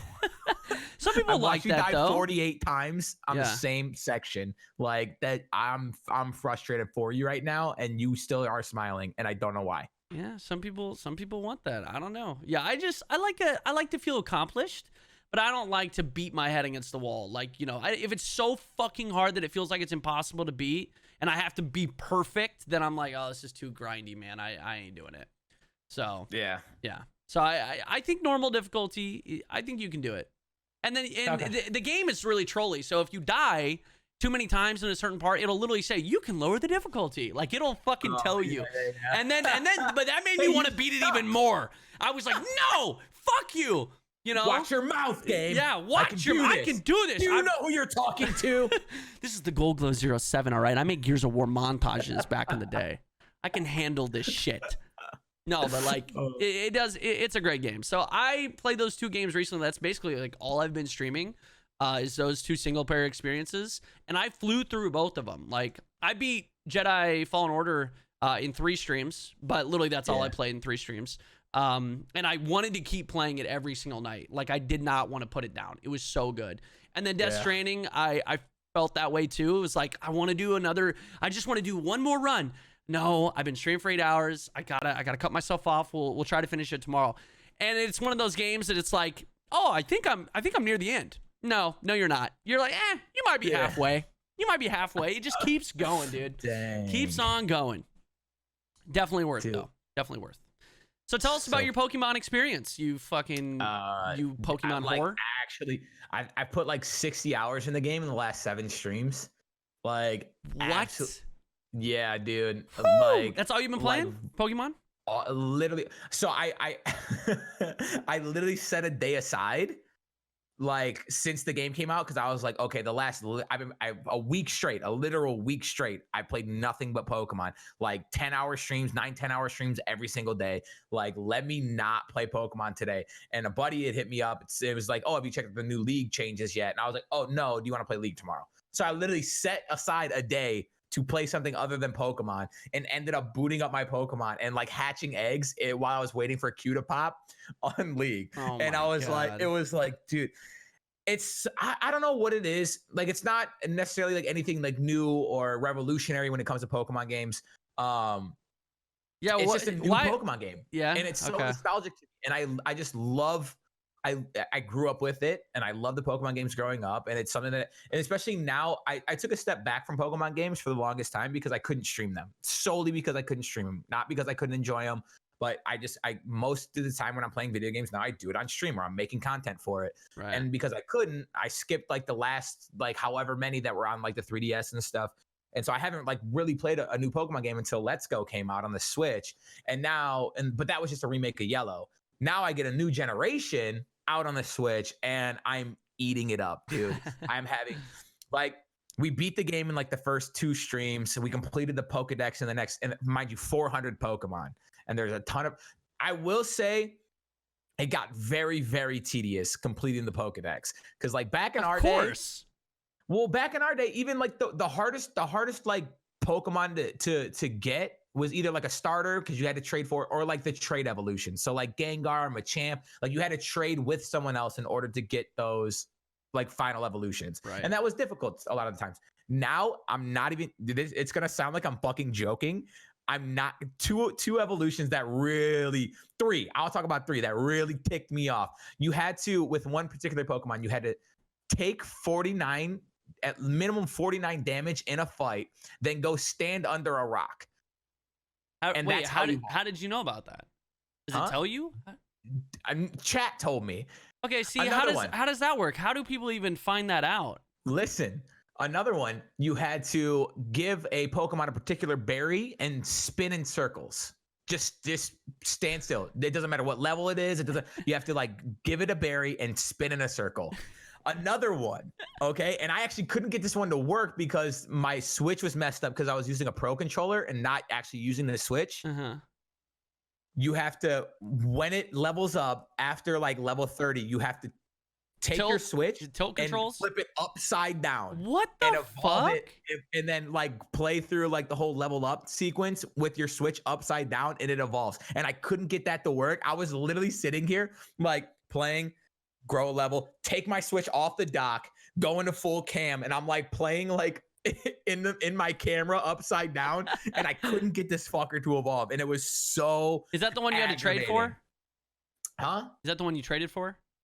Yeah, I traded for so there's a lot of version exclusives. So at the end of like finishing the Pokédex, like I had to trade for a bunch of Pokemon and stuff. But now we're shiny hunting. So I completed the game, I beat the story, and I completed my Pokédex. Shiny hunting is literally, you're just gonna go in the same patch of grass over and over and over and over and over and over and over and over. 300 eggs yesterday, and I'm not even at odds yet. Like once I pass like 500 eggs, then it's like, okay, well, I'm kind of getting unlucky here. You're a madman, and I love it, and people love it too. The amount of people that I'm sitting here just like I'm on my bike, just riding back and forth. I saw it. Eggs. You were riding your bike in a circle, hatching eggs. I literally watched you do it for like 20 minutes. And then people people are like, oh, dude, how many eggs you at? Oh, I literally hatched 1,100 Larvitar eggs or whatever Pokemon's name is. today, and I no luck, no shiny. And I was like, no, like, dude, it's just this stage of the game is actually just like super relaxing because I boot up my stream and I'm just like chilling with chat, hatching eggs, doing raid battles, just straight relaxing, and it's so fun. The game itself is really good. I mean, it's a Pokemon game, so it's nothing like super interesting. Here's the thing: I like Pokemon. I like the games. I loved the games growing up, but at this point, like they're more or less just the same type of game. Like I feel like they haven't really changed the core formula of them. And so like I get into it. I'm like, oh yeah, this is so cool. And then like I maybe get to the first like gym, and then I'm like, all right, like now rinse and repeat. Like that's what I do for the whole game. And it's like I just get bored of it. Gen 8 was like probably one of the easiest games of the series. So if you like you could probably beat it in one session if you're just like straight grinding gyms and stuff. Like it was super easy. There's shared XP, so like that was super easy. You get XP for like catching Pokemon, killing dude. It was one of the easiest in the series. Pokemon don't die; they faint. No, when I'm fucking them up. Jesus, dude, that's really messed up. These are little creatures for children, and you're killing them. You are disgusting. You disgust me. Whatever. When you gotta be the best, you gotta take out the best. You're the Hitler of Pokemon. Jesus Christ. Hey, bro. You are the Hitler of Pokemon, and what does that mean, bro? you live in the core of the earth. You live in the core of the earth. You know the movies, The Journey to the Center of the Earth. Yeah, I don't think that has anything to do with Hitler. It's based on a true story, dude. No, it's not. It's a documentary. It's a documentary. Dude, there's a documentary that I just heard about that I really want to watch. It's about a dude, a professional baseball player that apparently took acid, and because he didn't think he was going to get called to pitch that day, and he gets called up to pitch, and he pitches a no-hitter. And there's on apparently acid? While he's really high on acid, and now I want to watch it. I'm just really curious. And I heard he was functioning. Yeah, I guess. And he pitches. While the world around him was melting. And he pitches like a either a perfect game or a no hitter or something like that. I don't know. I just read about it, and now I really want to watch it. That's actually really interesting. Apparently, it's on Netflix. I don't know what it's called, but I could probably find it really quick. But I gotta watch it. That's yeah. That sounds interesting. I'm actually curious. About that too. I gotta find out what the fuck this dude is doing, bro. He's insane. But you know what I really want to know? What was he thinking? Like, oh, let me just drop some acid while my team is playing a game of baseball while I'm sitting in the bullpen because I'm not playing today. Yeah, to be fair, he's probably like, I'm gonna make this a better experience for myself. I guess it'd be boring with I guess, bro. So I'm so sick of baseball. What's gonna make this better for me? I pitch in 5 days. I'm good. I'll be good. And then he gets called out to pitch, bro. So that's actually awesome. Well, it's not awesome. Don't do drugs, but yeah, I mean, if you want to. Yeah, be safe. But yeah, it's just I thought that was sorry, we said documentary. This was an actual documentary that I thought would be interesting to watch. So like the Harry Potter films? Yeah, just like the Harry Potter films. What is that? We're talking about documentaries. Yeah, just like the yes, actually. Did you know that Hagrid was actually played by Andre the Giant? What? Hagrid was played by Andre the Giant. Hagrid is played by Hagrid. No, his name is Andre the Giant. Did you know that he once drank 116 beers in a span of 6 hours? Did you know that? Sounds like my uncle. Uncle Lacrosse drinking all those beers. That's interesting. That's very interesting. I don't think that's true. Is that where you get it? Is your uncle? What? Your drinking habits. Get what? What are you trying to say? Your drinking habits. I don't even barely even drink. Yeah, right, bro. I just saw you take a swig of vodka from your bottle. Dude, that's just I can deal with you on a daily basis. that particular bottle only comes out when we're doing the podcast. Oh my god, dude! Imagine you have a podcast vodka bottle that you need. We have to. You know what? That was one of the. I remember way back in the day, like that was one of the stipulations of doing the podcast is you had to be drunk. Oh, that's true. Back in the day. Okay. We're gonna make a list today. We're gonna do a conspiracy theory themed podcast, and we're gonna do just a complete blitz drunk podcast. Oh, we'll wait till we're like in person and do that one. Yes, I think that would be really fun though. Yes, like we start with a beer, and then we start doing shots, and then we're drunk. Okay, maybe. That's all it takes now. But we have what to do you be, mean maybe? We're gonna do it. We have to be in person though, for sure. Okay. Our first podcast in person together, we'll have to celebrate, and that's when we'll do it. We'll have a few. No, I'll have a few. So just know that you guys have that to look forward to. I'll have a few brews. I'll have a few before, and then a few shots during. We'll pregame the podcast, dude. Yeah. I'm gonna sauce you a beer at 11 a.m. It's podcast day. Podcast day. Oh my God. It's Monday. Drink up. Start looking up conspiracy theories. We're getting it started. Jesus Christ. Basketball. We got to talk about MELO. We got to talk about this MELO. Yeah, experiment. please. I don't want to talk about the Pistons because we haven't been doing so hot and we're still injury plagued. Look at the Blazers. Are you kidding me? We haven't. Yeah, but you guys are actually doing stuff to improve. We just keep getting hurt over here. You guys, okay, I will say starting MELO, his first game back in the NBA was a little questionable. Dude, at this point, I just kind of think Terry Stotts, our coach, doesn't want to say no to MELO. Like he can't say no. He's been starting. MELO's really? Yeah, he's been starting. I thought so. I didn't actually. I heard that you guys got MELO. I saw your tweets about it, and I was actually really, really excited. And I saw he was starting his first game, and was very confused by that. Yeah, Mans doesn't know the rotation. He's throwing a complete red. I thought you guys had injuries, and that's why he was. We do have a lot of injuries. We do have a lot of injuries right now. Zach Collins, our starting power forward, is out. So he's been starting. MELO starting at power forward? Yeah. So, MELO's been starting at power forward. Who's your backup power forward? Anthony Tolliver.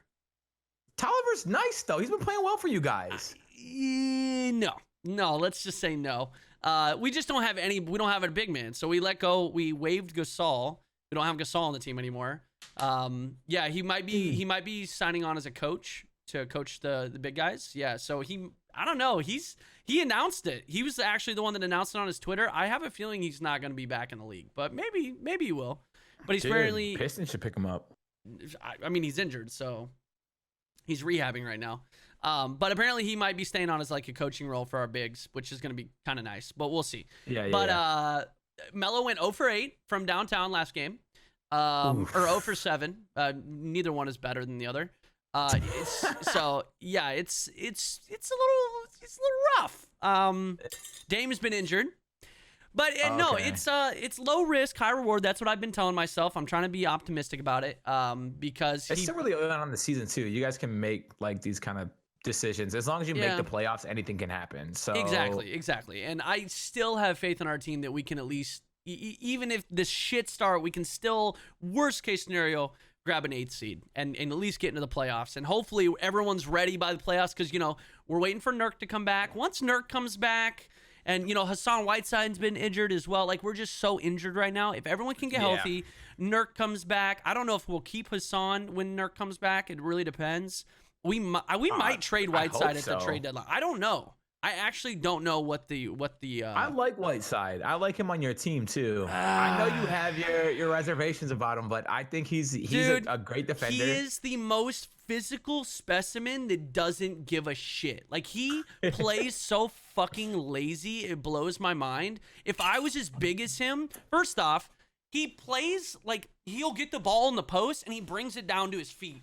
And so little guys are just smacking it, or they rip it away from him, or he's falling down. Easy. He's fucking 7'2", 7'3". He's massive. Get the ball, put it up, and hold on to the fucking basketball above your head. Why are you letting these little dudes? Body. So, yeah, he brings it down to his feet. He tries to do some dribble moves. I'm like, Jesus Christ. It's worse than Mason Plumlee, bro. Mason Plumlee he's actually a really good player now, much better than he was when he was on the Blazers. But it drives me nuts. And he just doesn't give it his all. He doesn't. Yeah. That's frustrating. He plays so lazy, dude. It's frustrating seeing these people that you has the potential, and then just like it feels like they don't care. Like, they have their moments. That was like LeBron all last season, dude. He was so frustrating to watch. Like, as a basketball fan, Like he completely checked out last season, and I was like, dude. Did you see the courtside clip of him talking to a ref? And he said, I know I didn't play defense last year, but this is a new season. That's what he says to the ref. Yeah. He literally just says, he calls himself out. He's been playing insane. Well, that's their thing in LA. They said that their number one goal is to hold every team under 100 points and be the number one defense in the league. That's literally their goal. Good. And literally that's what they've been doing. I mean, between Dwight, LeBron, and AD.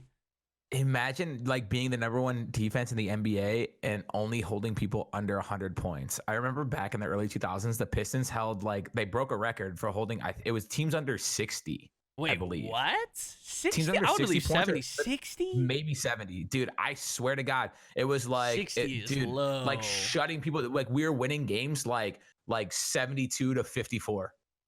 What? Dude, I swear. Maybe it was under low. 70.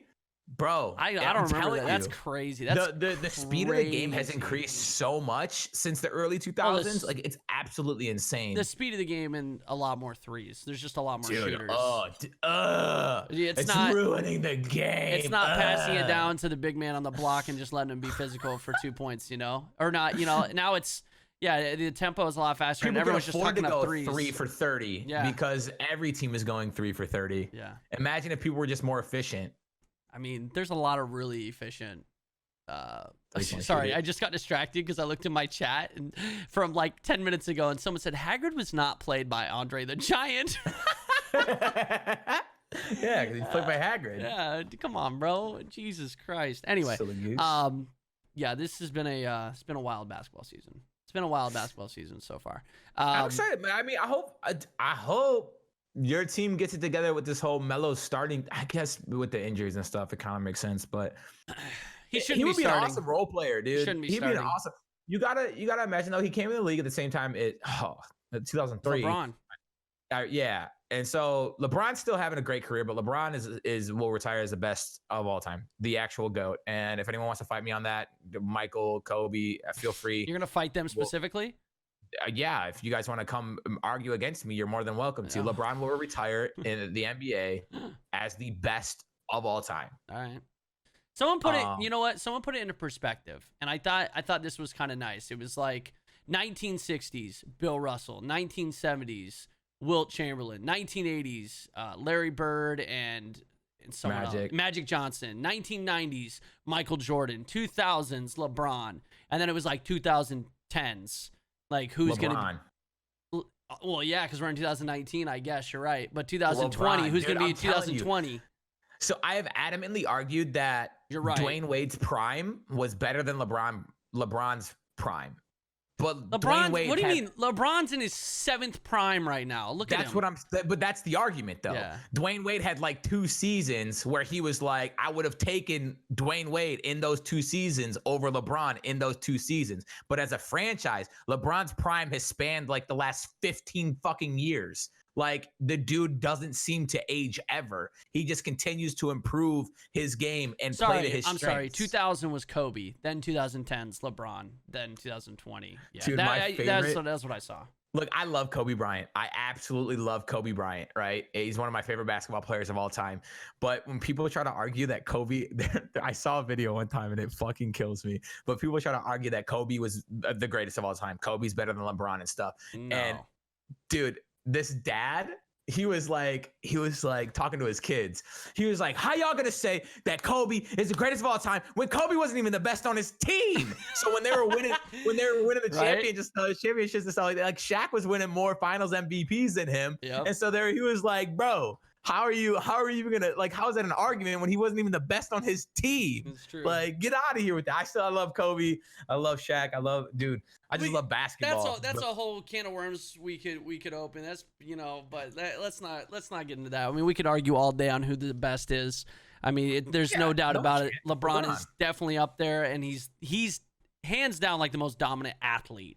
Like he's if you don't want to say it now. If you don't want to say it right now, when he retires, if you watch basketball, if you know what basketball is, if you've ever seen a basketball hoop and you don't say that LeBron is the best to ever do it, you're delusional. Oh man, if only we could take all these star players, every single like Hall of Fame player at their peak, at their prime, and put them in a game together and see what happens. Like in real life. I ain't talking no 2K simulated bullshit. I mean like actually if it sucks that we are not capable of doing that. Maybe in the future when the tech gets so crazy that we can like make like a hologram that's like a perfect replica of a specific age of a specific person. You put in like their tendencies and stuff, Yeah, and then yeah, like and it'd be like a real life simulation, but like you get to watch it on like this court that's like hologrammed out, and they're actually imagine that, bro. Like that would actually be amazing. They did it with like, that's the future. Like Tupac at Coachella. Let's just do NBA greats in their prime. Exactly, dude. Exactly. Kareem and Shaq going at each other. Like, dude, imagine Wilt and Shaq. Like, I'm just thinking of all these players you could like put up against each other. It would be so dope.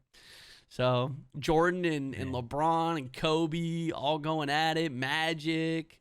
I want to see Magic Johnson running the point for one team, and then Ben Simmons on the other side. No, I'm just kidding. I'm not throwing Ben Simmons as the all-time greats. Calm down. I didn't mean it. That would be a really good matchup. It would be a good matchup. They're both ridiculously oversized for their position. They're both amazing passers. They're like, but you could do Magic and LeBron though. That'd be more of a. How big was Magic? 6'8", 6'9". Yeah, so he's literally the same size as LeBron. Mm-hmm. Pretty sure LeBron's 6'8", 6'9", yeah. somewhere in there. So yeah, ridiculous.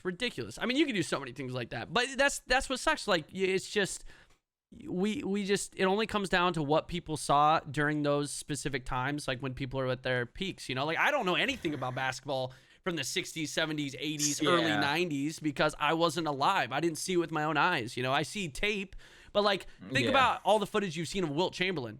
Hardly anything. Right. Like we didn't even get to really see him, but he's apparently we one. just gotta go on what other people say. And look at the records that Wilt Chamberlain has. Like some of them are literally unbreakable. Like no one will ever break those records. So how dominant was he truly? You know, and like I really don't know. Like because I wasn't alive for it. I just watched a YouTube video about Wilt Chamberlain, and they're like, oh, is the hype real around him? Like, how would he stand up in today's NBA and stuff? And it's all speculation, but it was like really, really interesting. Yeah, it's just you never truly know just because this is why we need the simulation. I know, man. Elon Musk, bro, take a break from vehicles real quick and give us what the people want. Fuck By the people, cyber truck. Myself and I want the cyber basketball. All right, league of NBA Hall of Famers. Yes. You can only play in it once you get inducted into the Hall of Fame. Bro, that's the future, dude. That's the future. They're getting paid just for their likeness. Copyright pending. No one can even steal that. We need to figure out how to do it. That's true. That's Vern and I's. When we're like 60, we're gonna be the fucking CEOs of Cyber Basketball League, having all the greats. Dude, fuck. We need a patent. We need to copyright this shit. So it holds up in court. Yeah? Okay. Well, this is verbal confirmation. You cannot steal this from us. I don't care how fucking smart you are. If anybody's really good at hologram tech, hit us up.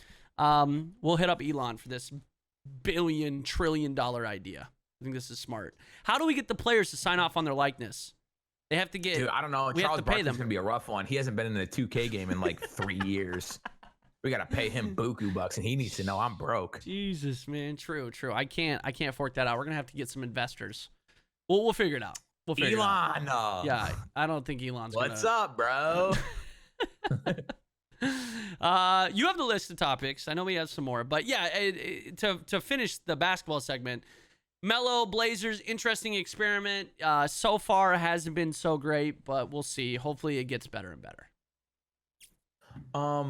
I mean, as far as topics go, I was gonna so I just had like this really like weird conversation with chat that like hashed an old fear of mine from growing up that I thought was like one of those ridiculous. We've talked about irrational fears before, and mine in the car wash and stuff, and like little things that trigger it. Mm-hmm. And I was talking to my chat, and I was legitimately scared of kites growing up.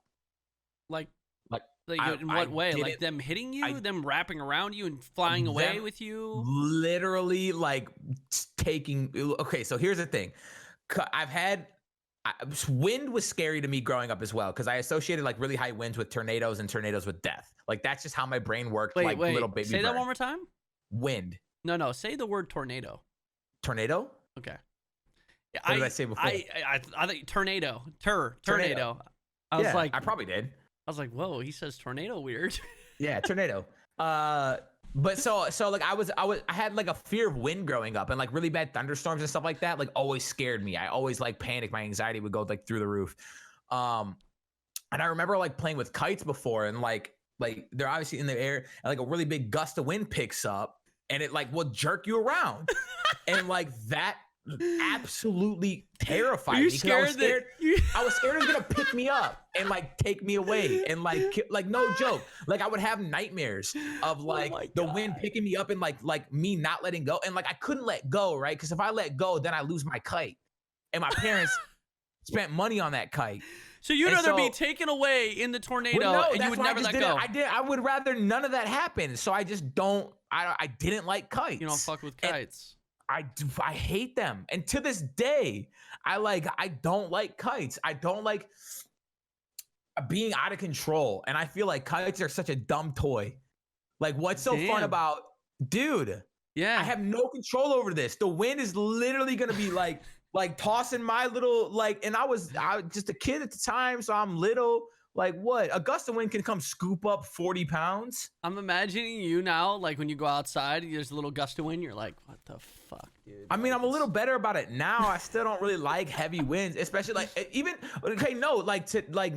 if I'm like driving my vehicle and a big gust of wind comes, if you ever like been driving in like a gust of wind and like kind of like jerks your car or something like that, that shit puts me on edge. Yeah. I don't like it. Fair enough. I'm like, God damn. Yeah, wind's scary, dude. I actually you just kind of rattled a memory of resemblance, or it has something to do with kites. So I remember this one year with my grandmother, my dad's mom she lived in Southern California. We lived up here in the Pacific Northwest, and she like drove all the way up the coast to pick me up, and I was gonna go stay in Southern California with her. And so we made the whole drive down there. I'd never gone down the coast. I'd never even been to California. And I was like, oh man, I had to have been 8, 9 years old, maybe even a little younger. And so we go, and she lives in this little tiny beach house on the beach. And so we go, and I stay with her. That was Johnny Tsunami's. Yeah, there you go. So she lives on the beach, and so we go to like this kite store, and she's like, you want a kite? And I was like, yeah, buys me this kite. And it's windy, and we're excited. And I'm gonna go out on the beach and use my kite, and this kite just kept getting tangled, and it kept falling. And I'm like 6 or 7, so I'm super bummed. Like the kite won't work. Well, apparently, like I started crying, and like I was really upset that the kite wouldn't work. They're not a good toy, dude. And my grandma, she was getting a little frustrated. I think she was getting a little frustrated with me because I was crying about it. And so I have this vivid memory of like us finally getting it in the air, and the kite is like up there for like maybe 3-4 seconds, and it just comes crashing down, and it lands. My grandma's pissed. She finally got this kite up in the air, and it was working, and she fucking grabs this goddamn kite and busts it over her knee. She snaps the fucking kite right over her knee. My little grandma. Snap! She was like, the kite is broken. We're done with the kite. We're going home. And we go home. And I'm like, bro, I remember this years and years later. That would be traumatizing. Yeah. That would be like, oh God, I can't let anything not work ever again in front of grandma, or she's going to snap it over her fucking knee. Yeah, and it made me cry even more. And then there was tears, and she was like, oh God, what did I do? And so it was this whole thing. And so, yeah, anytime me and my grandma, we always talk about that day. She always goes, remember when I broke that kite over my knee? One time, and my grandma had a mouth, dude. She was like, motherfucking kite, fucking kite, like, dude, she's not going to be that aggressive with the kite and not have a foul mouth at the same time. Yeah. It just doesn't fit. One time I called my mom from school and had her pick me up because I had to poop, and I was scared to use the public restrooms at school. Yeah. Just went home from school. Yeah. Are you still afraid to poop in a public restroom? I don't do it. Yeah. No, I literally left the gym today early because I had to poop. I didn't do cardio today. Dude, just go into a stall, shut the door, and take your time. I don't understand. What's the problem? I mean, I've done it before. Are you scared that like we pooped together? We pooped together at an airport. Yeah, well, I'm sure we've pooped together. There's nothing wrong with that. I think we've even spider pooped together.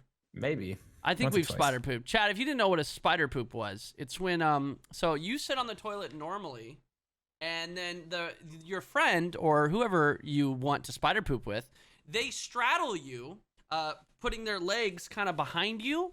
Around your waist. Around your waist, and then they poop through your legs into the toilet, and you both poop into the same toilet bowl, not bore.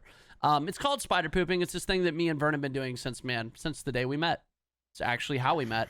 It's just super efficient. Yeah. You know, if you're that comfortable with someone else, like especially in like a public place, like, oh, you and your boy are gonna go and take up 2 stalls. No. Like, no, you just take That's up one greedy. and let someone else use a stall. Yeah, and then we take one sheet of toilet paper. He uses one side, and I use the other. Okay, I couldn't keep going with that. I was trying to think about how that works, and all of it. I don't want poopy on my hands. Actually, dude, I use toilets differently than most people. I actually shit in the tank above the toilet. That's not how that's supposed to work. Why would you do that? It's more work than just shitting in the toilet. And then you pull the little chain and then it sucks the turd down the little thing, and that's actually how it works, dude. It's much more efficient. Anyway. An upper decker, nice. Oh, yikes. Oh boy. Anyways, I feel like we need something super wholesome to cleanse the podcast. We do. What's wholesome I don't on the have list? anything. Sorry. Nothing wholesome. I get to hang out with Steph's niece, little baby niece. I think she's like 9. I was going to talk old. the last thing that I had on the topic list was just like Thanksgiving and like traditions and stuff, and more importantly, food. So if you want to, dude. Well, again, we're not doing a traditional Thanksgiving dinner. We're doing a luau, which is going to be fucking dope. But yeah, we have Steph's little niece going with us. This is her first time in an airplane because she's not even a year old yet. Yeah, but I'm excited. She's so cute, bro. Every time I'm around her, bro, I get the little baby fever. I'm like, little Goldie running. I can do this, little Goldie running around. Steph, put a baby in me. Put a baby inside of me, baby. Give me your seed. That's cute. I would poop a baby out of my urethra. If it's that cute. I can do it for sure. Dude, is there any like staples, like food staples in your family that you always look forward to every single Thanksgiving? Steph actually makes these Brussels sprouts that are delicious. She's been making them the last few years. I actually really like green bean casseroles. Oh my god, fucks with them. Is there a particular relative that makes like the best green bean casseroles? Or you just like any green bean casserole that comes your way, you're devouring? Steph's mom makes really, really good green bean casserole. Yeah, but dude. Honestly, dude, and I'm probably in the minority here because I know it's one of those things that's love hate. I don't like store-bought stuffing, but homemade stuffing, oh my god. That's If you can make a good stuffing, you can stuff me all night, dude, because oh my god. Stuffing's it's an actual delicious. meal. It's not a side dish. No, it's an actual meal. It's a main dish. Yes. My aunt makes the best, and I love her stuffing so much that she will literally make, because it's on my dad's side.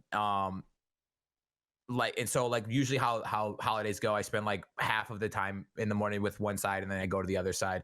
Like I'll spend like half of Thanksgiving with my mom's side of the family, and then I go to my dad's side of the family, and my aunt will have like a special like side of stuffing like put away specifically for me because I love it so much. And it's really not, it's like has the making of stuffing, but then it like has like so just goodness in it. Dude, you can do so many different things with stuffing. Like you can put crazy shit in it and it'll still be delicious. Like you can do so much. There's so many creative ways to make good stuffing. So whenever someone says, "Oh, I made homemade stuffing," I'm like, "Ooh, I'm gonna have to try that." Like I appreciate that. Yeah. Like I respect that you make your stuffing. You don't just go buy that store-bought shit. Because store-bought, I mean, it's all right, but it's not great. And I used to hate stuffing as a kid. Hated it.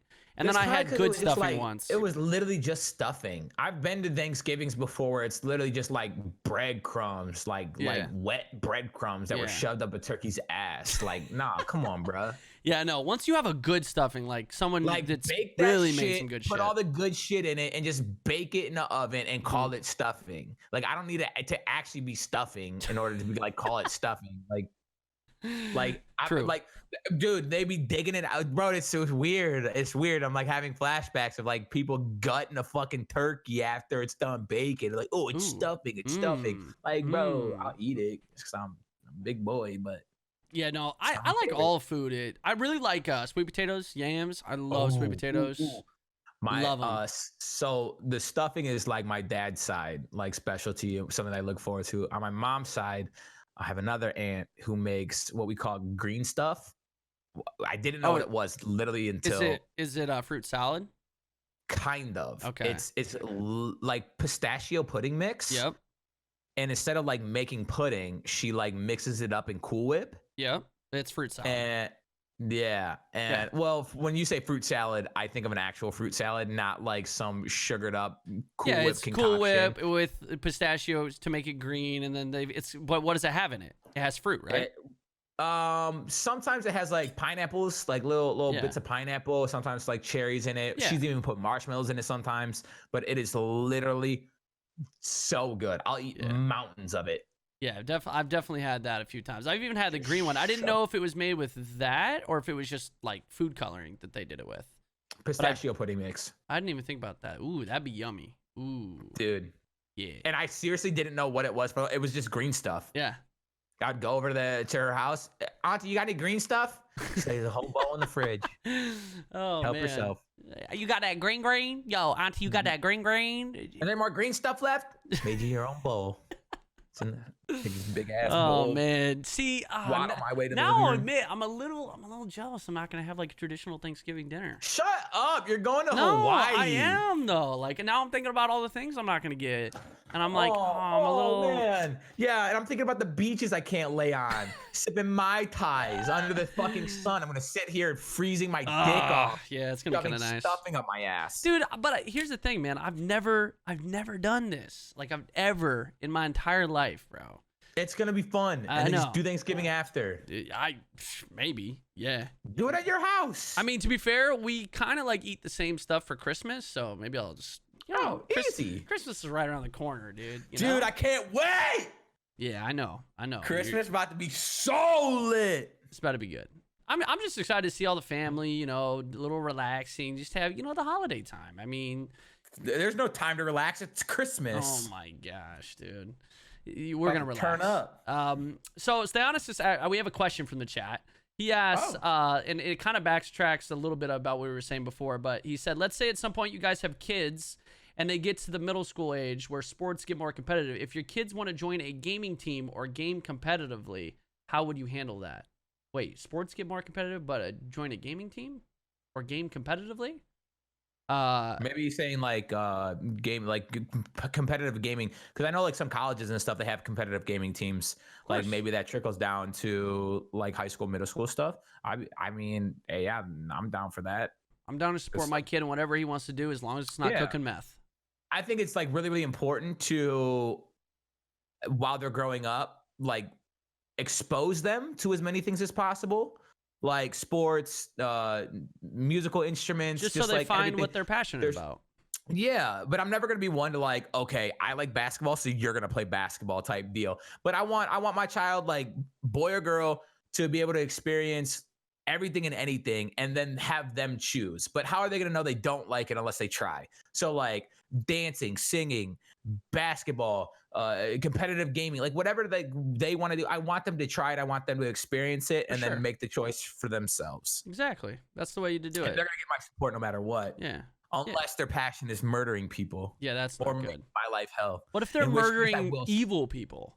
Like Dexter. No, you can't murder people. But what if it's like saving the world kind of murder? You know what I mean? Like they're like, Dad, I'm a secret agent.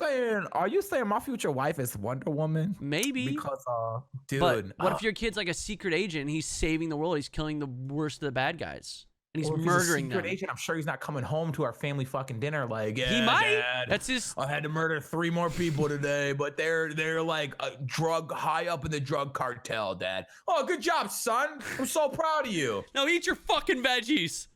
Make sure to do the dishes after. It's your night. Yeah, see? It seems likely. Okay, then yeah, no, I could totally get behind that. Okay, cool. I'm just making sure. Just like support. I like supporting people. Mm-hmm. Yeah. You know?